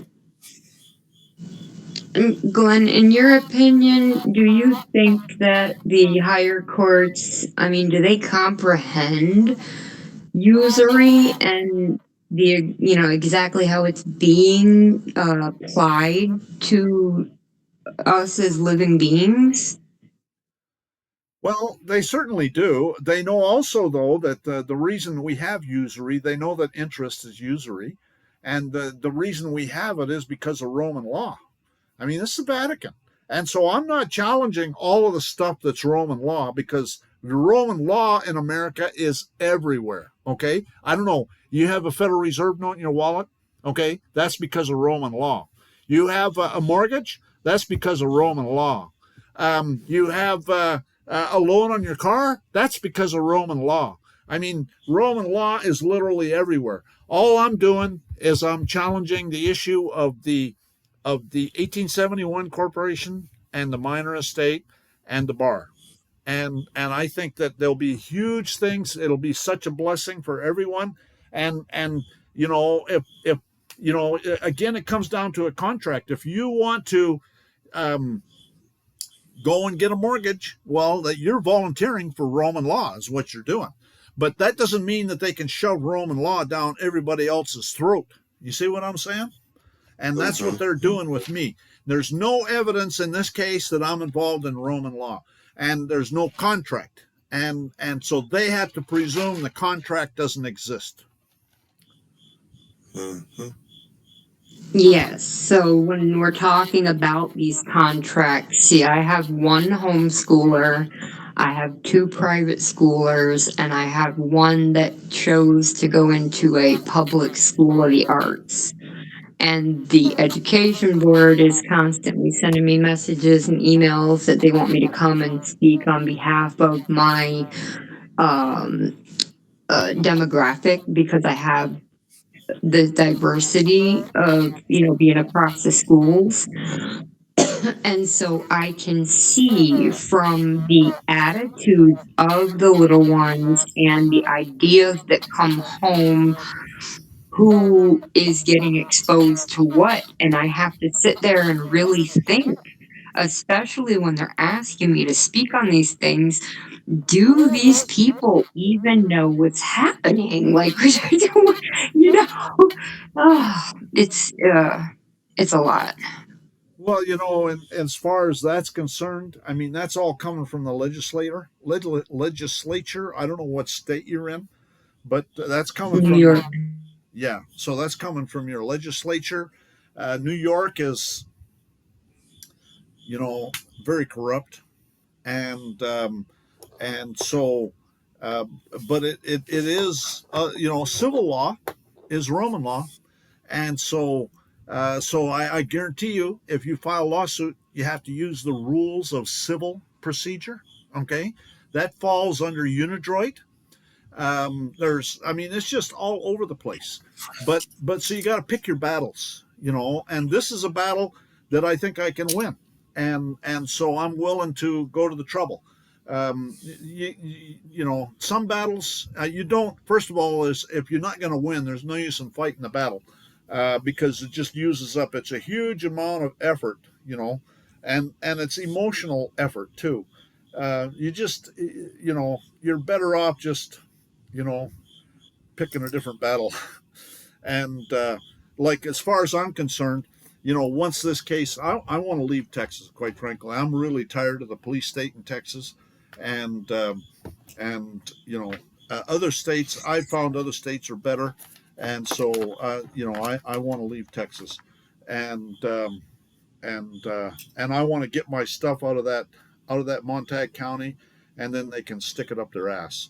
But meanwhile, I got everything I have is in a storage unit on that land that they were trying to steal from me, and so I couldn't just let that happen. Absolutely no. I totally get you. Thank you. I'm complete with my question.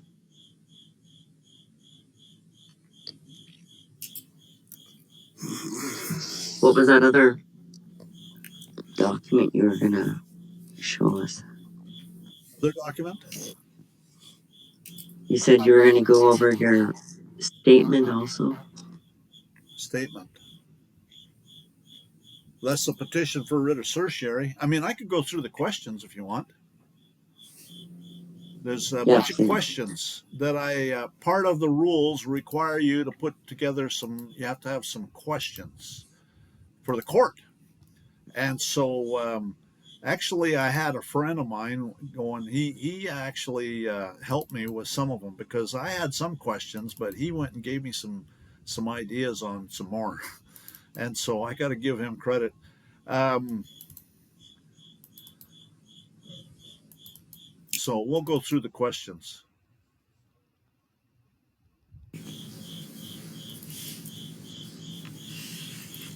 May I?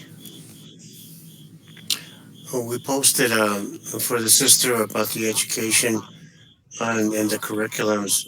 Um, Loses trust. If one does the little research on loses trust, the curriculum um, for the school system was brought into being through this um, founders of the Lucis Trust, and there were, I think, there were 28 books, if I'm not mistaken. But we were just posting that as why where the school systems are based and who's in charge of the uh, the curriculum for the schools. And this is all across,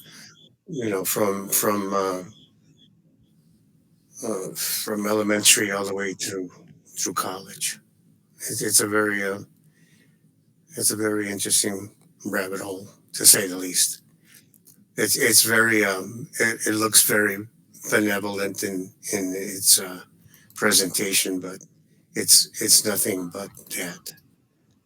So I just posted that and hope that's okay. And I Lucis yield. Trust. Mm-hmm. That sounds Yeah. kind of satanic. Oh, does it? Yes, rather it is. It's not rather. It is, and it's a good research from the foundings of that, and that's really where the basics of all the curriculum comes from schools. No doubt. Yeah. And I kind of thought that they had changed the name of that thing because I knew that that thing has been around for a while, but Mm-hmm. people know that it's satanic. And Mm-hmm. so you would think that they would at least try to be a little discreet, but maybe not. Maybe they're kind of flagrant. Anyways, Mm-hmm. so what we're going to talk about now is the questions for review. This is, holy cow, there's that many pages of this? Oh, no, it's not. Used it. Yeah, so this is Yeah. the questions for review. You have to have some questions. And so, and I'll probably have these reviewed again because I need to, the idea is to get them interested in looking at the case. You know what I mean? And so I want to have the questions. I toned the questions down from where they were, and so and then I have to shorten them too. Some of them are too long. Anyway, so is the 1871 Municipal Corporation 12 Stat 419 unconstitutional violation of Article 1 and Amendment because it comes from what is now the Vatican? And is the minor estate an unconstitutional violation because it was created by the Crown of England with the Cestui Act of 1666? Um,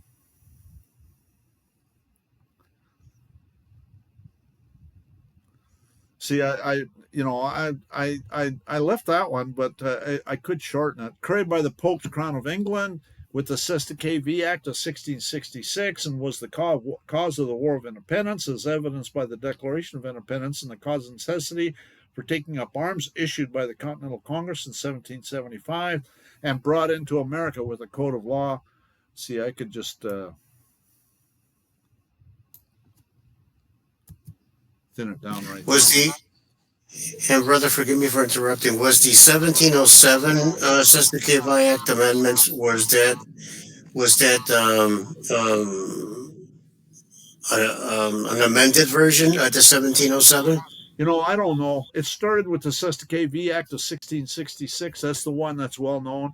If there was an amendment subsequent to that, I mean, it's immaterial because Mm-hmm. because this is where it started.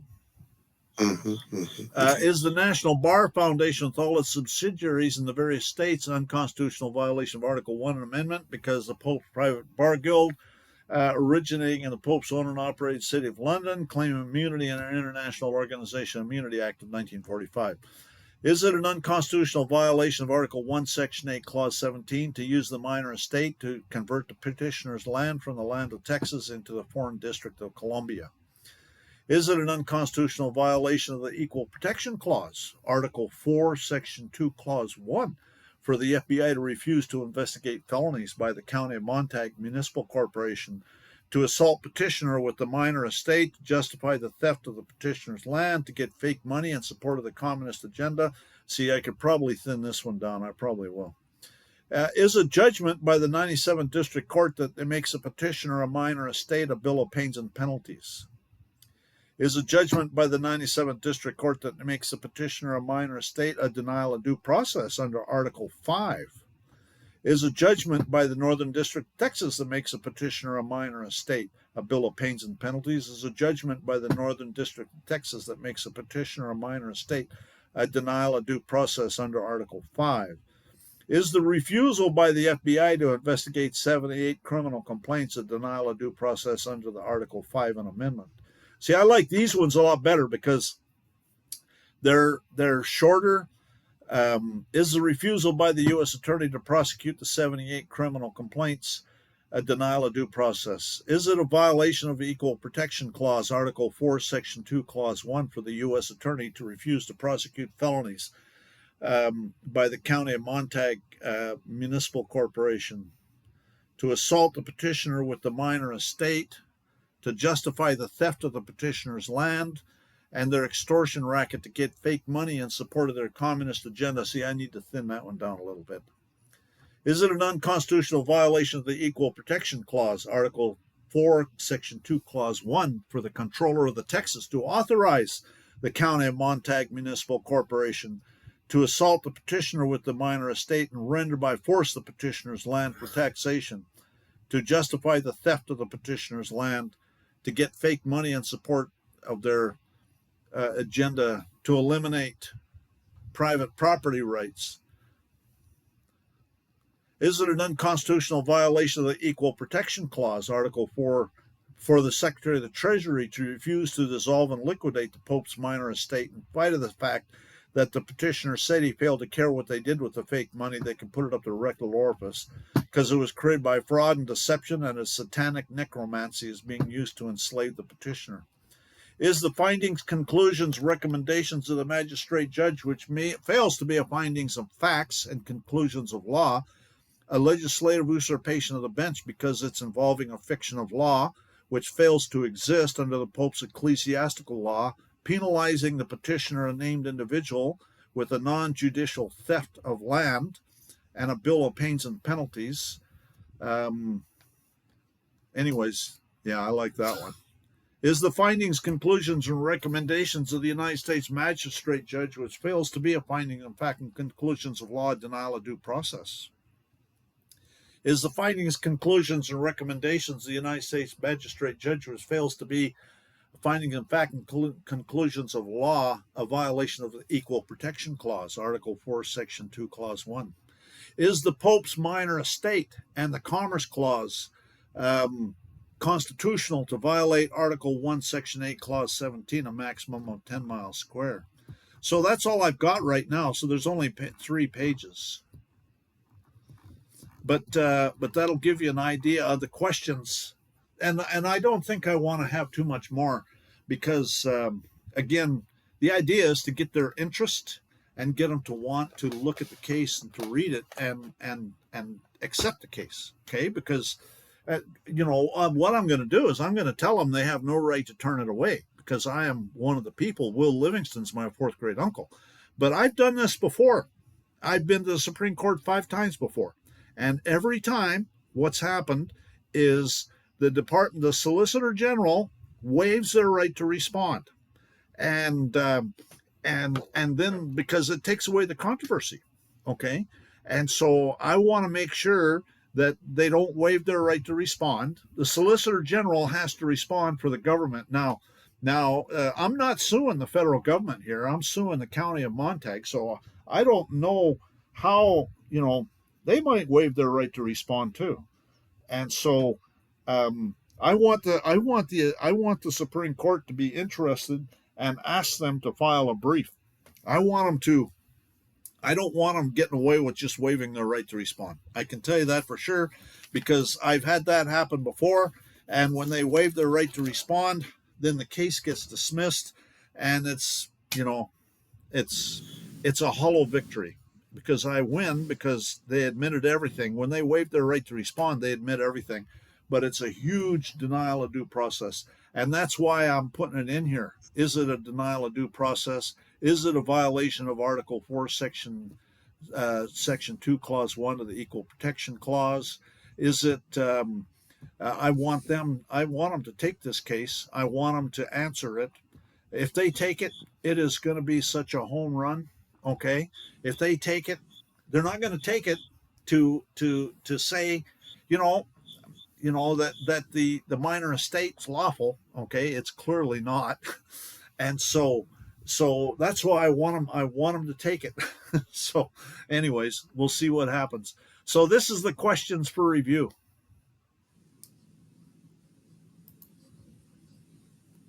You're happy with that many questions? Well, I gotta. Yeah, well, it's 18 questions. That's quite a few questions. There's 3 pages. I need to. I need to probably maybe thin it down a little bit. I don't think I want less questions, but I might. I don't know. I'm thinking. Let me look here. 18 seems to be a magic number. Really? Hmm.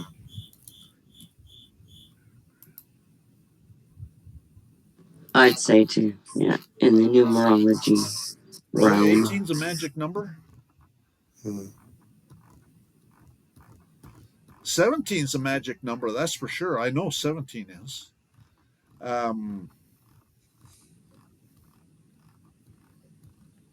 I'm not that much into numerology, so I can't say whether it is or not. But I know 17 is. 17 is the number. That's Q. Okay. So 17 is definitely a magic number. Matter of fact, maybe I'll cut it down one question.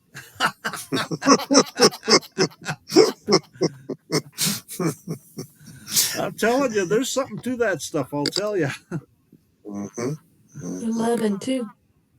Sorry? Mm-hmm. 11. Yeah, 11's too few though. But 17, I like 17. I can certainly shrink it down to 17. 17 questions. Yeah, that's Q. That's Yeah. that's Yeah. that's what's that, Ruth, that the Bible. Okay, that's the that when you turn the enemy on themselves. That's all 17. 17 is yeah, for sure. 17 is definitely a magic number. So Yeah, we would second that motion. Yeah, we would second that motion. Yeah. yeah. Yeah. So yeah, I got to figure out how I can thin it down to maybe 17. But so anyways, so those are my questions. Let's see what they're saying on YouTube.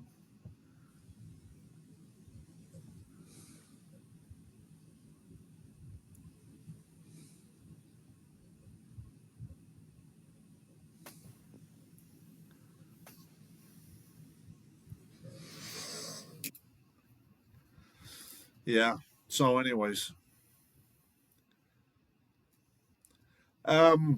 so it's been going on for hour and 49 minutes. So I think that we ought to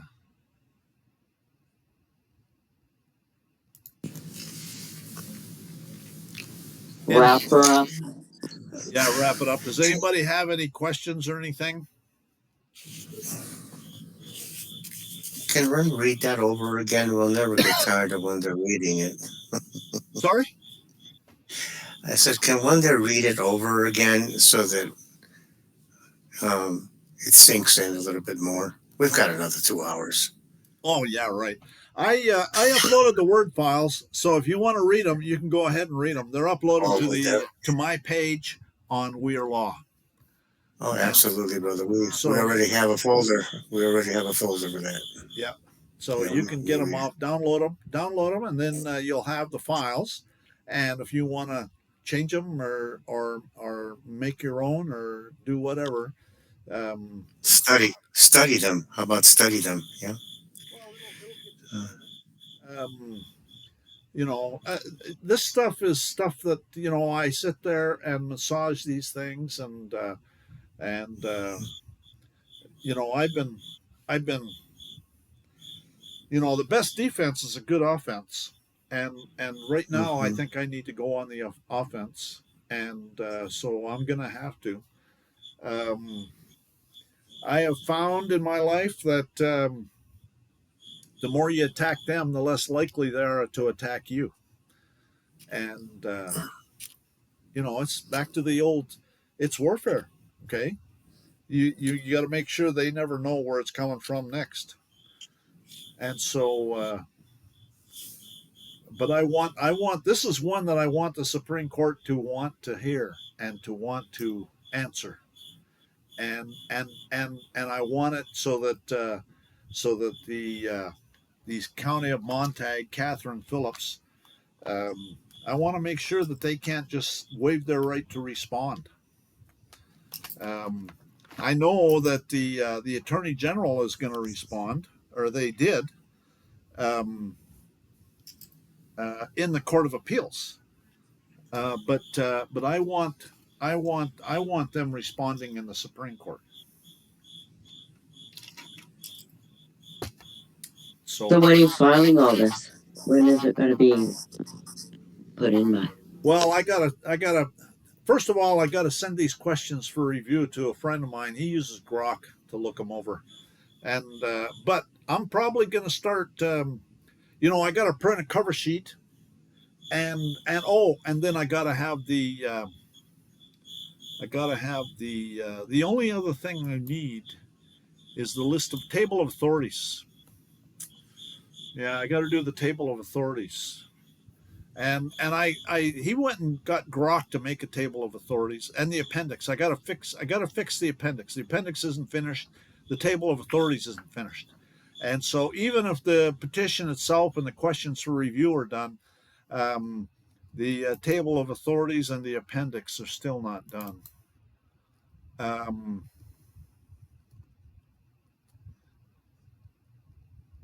and then I got to do a cover.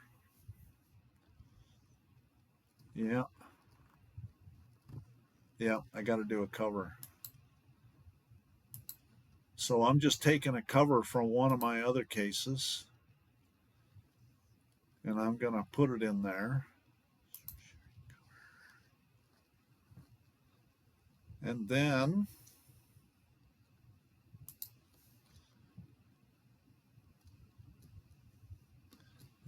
Change the names to expose the perpetrators.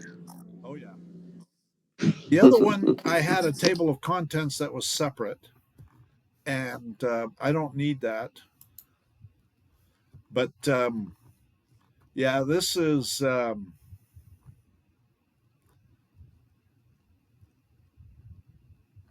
I got to change the certiorari cover. Matter of fact, I'll upload the one that I have, but it's going to get changed. I'll upload it to the group, and then you'll see that what the cover looks like. But it's going to get changed. There's no requirement on weight or anything of paper or anything like that. Oh What yeah, about length? 11 by 14, right? 8.5 by 11. 8.5 by Okay, 11 that's and cheap. printed on both sides. It depends on what rules you use. I mean, there's a couple different ways you can do it, and but I'm doing it. I'm not doing it. I'm just I'm not a lawyer. That's the first thing I say. I'm not a lawyer, and so that cuts me a lot of slack. Let me tell you that. And so yeah. Yeah, I like the way you just leave it as that. You don't go on to say that you're an attorney of fact or, I'm not a liar. you know, ramble. I'm not a liar. And attorneys don't learn any of this history in school. What they learn is policy and statute. So this is an education for some of them. You know, I'll bet you they already know. You know, these attorneys are just scum. Yeah, don't get me going. The Catherine Phillips.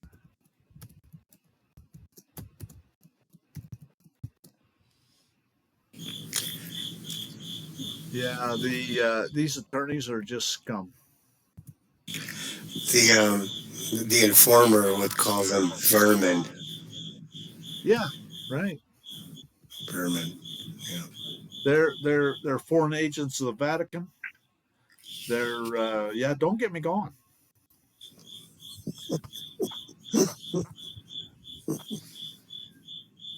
Have you looked into the new pope that's from Italy at all? The what? The new pope that was Well, he just got appointed. convicted by the International Common Law Court. Is that the guy you're talking about? He was just anointed in, well, upon the death of the last one. When was it? April? He just got convicted by the Common Law Court. There we go. Is that why there's such an uproar in Italy? Sorry? There's such an uproar in Italy right now. He's not from Italy. He's from Chicago. Yeah, he's Chicago, from Chicago. Oh, I thought he was from Italy. No, he's from Chicago. He's from Chicago. Yeah, yeah. He just got First convicted American. of being involved with the Ninth Circuit satanic cult.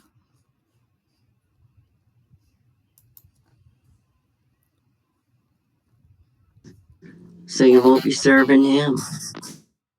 No, I ain't gonna serve him.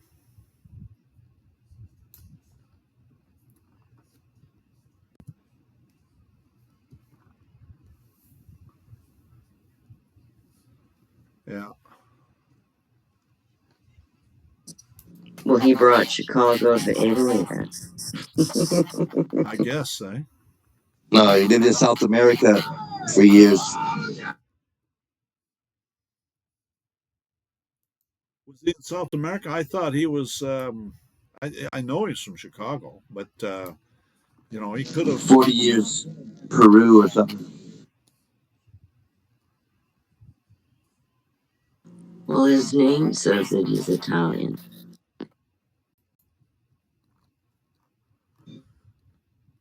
Yeah, that's interesting. Danilo. Pope Leo the 14th. There you go. He has Italian background. Leo the Khazar. There used to be one called Leo the Khazar. Yeah. So, well, anyways. Yeah, we're exposing the corruption. You're doing a good job. So I guess I should ask if there's any more questions, and Claude, let you leave off for the Thanksgiving weekend. You're gonna have turkey this weekend, aren't you? This has got to be your Thanksgiving. It's not here. I forgot you defected long ago, so you don't even enjoy a turkey day. We do. In about 6 weeks, we'll have it. You could always come down for a visit and have Turkey Day with us down here. There you go. Well, I'll wish you a happy Turkey Day anyway, because it is that for us up here, and that'll give you time to prepare for your Turkey Day. And hopefully, I will be in the south where it's much warmer than the conditions that I currently have to endure. So I will attend that meeting next week. Thank you for bringing that to my attention. And if there's anything else, I'll let you go. That's on Sunday. Oh, okay. Good point. Good point. I thought it was during the week. I'll check the email. Check the email. It's on Sunday. And, it's just, everything right now is rumors. And so I don't put much stock in anything. It'd be nice. It'd be really nice if that's true. I'll tell you, I will be so happy. But my attitude is that it's in God's hands. If God wants that to pan out and to work out and to do what they're talking about doing, then I blame it all on Him. And so um, you know that's my attitude. He won't let that happen. He won't let it happen. He has to let it happen. We Yeah, march he on. does. It's in God's hands. If He does let it happen, it's all His fault. And if it doesn't happen, then it's not meant to be. That's all. I'm not worried about it. But I can tell you that I've always known, and I'm not sure how it's going to happen, but I've always known that just before the end, I would come into more money and I'd never know what to do with. And I don't know how it happens or anything. I always thought that maybe I'll get that Treasury Direct account. Because I had some dreams about that I don't like to talk about because I don't want to manifest anything. But some things happen, and I go and look at my bank account, and there's it's just a huge amount of money in there. So I don't know if that's what's going to happen. I have no idea what's going to happen or how it's going to happen. And quite frankly, if something happens with exceedingly, it won't go in the bank. I guarantee you. I'll have it in a private wallet is where I'll have it, and I'll try and spend it directly from there. Yeah, well, I'll make sure that the wallet is secure too, because they all want facial recognition now. Up here, anyway. Yeah, they don't, not here, and I don't think that's going to happen here. Matter of fact, they're saying that even that Trump is going to they're gonna have their thumb on things, but they're not going to have a CBDC here.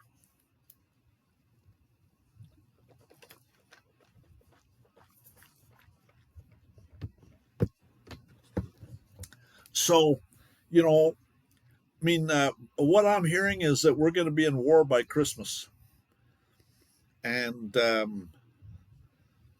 so how that all plays out. Matter of fact, what I heard is that there's civil war. It's going to be a civil war. It's going to start in Chicago, and there's some people saying it's already started. I don't know. I know that things are getting ugly in some parts of the country. I know that it's perfectly fine here, and I want to head for the hills anyways. Even right now, the way it is, I want to get out of the city, and but it's relatively peaceful here. So I don't know what's going to happen or how it's going to happen.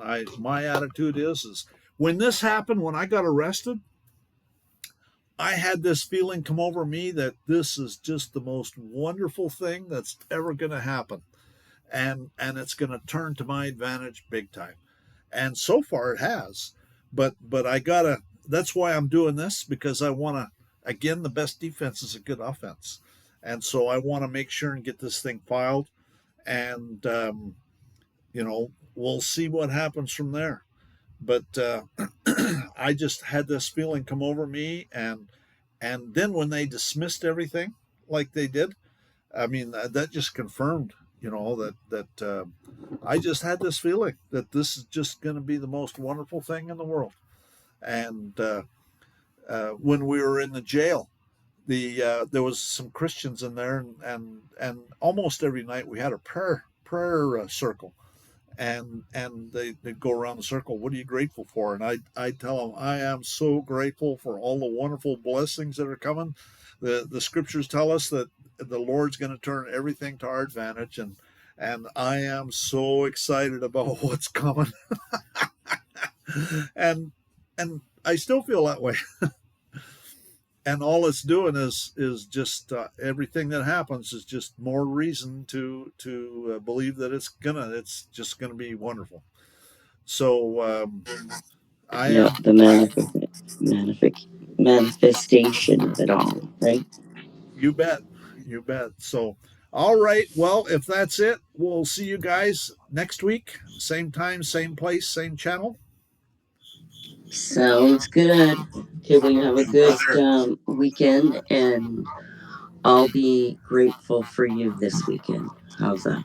Yeah, check out that link I sent you, and I'm going to be on there, and we'll see Okay. what happens. I don't know. I don't know what's going to happen. This is just a rumor that's going around, and if it comes through, then that's great. If it doesn't, that's it's what's meant to be. You know. Yeah, well, I'll let you know what is going on with that other company I was mentioning. So I'll Okay. talk to you about that later. All right. All right. Take care. Take care. Thank you.